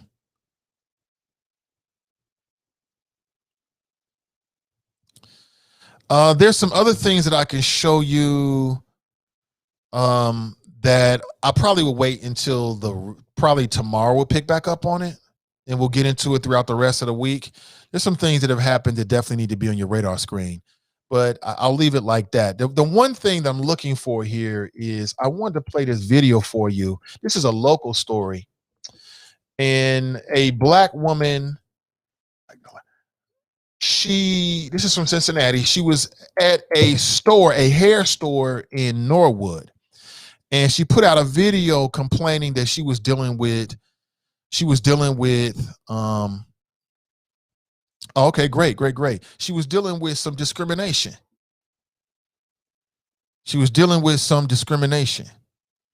And she went off. She got the video out and everything. I want to play that for you. And I want to play it because I just want people to be aware of the kind of things that are happening in our community. Okay, that's going to be dope. I want people to be aware of what's happening in your community. And this keeps coming up over and over again. And that is the way that black people are treated in some of these stores. And it keeps coming up in terms of black people and dealing with these hair stores and these hair salons. And man, listen, I don't know what it's going to take. I don't know what it's going to take for us to get a foothold into the black hair industry. I did read a documentary a few years ago, and the documentary basically let me know that it's very, very difficult for black people to break into the black hair care industry. Like the folks that's inside of there now, they running it. And they purposely work to keep black people out of an industry that serves black people. So apparently the sister went in, and I guess they were following her, and she felt some kind of way about it. So then she pulled out her phone and she started recording them, and she just went in and she was telling black folks to never go back. Okay, great. I'm with that 100%. Like, if you're somebody that's not supporting us, then I can't support you. You know what I'm saying? If you're somebody that can't support us, then I cannot support you. Okay. 100%. And so I get it. I get it. But you never know the backstories. Like sometimes people put these videos out and it's like they themselves was on some BS and they trying to cover things up and kind of make it look like somebody did something to them when in fact nobody really did anything to them. You know what I'm talking about? I'm not saying that's the case in this particular situation, but I'm just saying in general, you know, how do we break into the black hair care industry from a distributor, from a wholesaler perspective? How do we do that?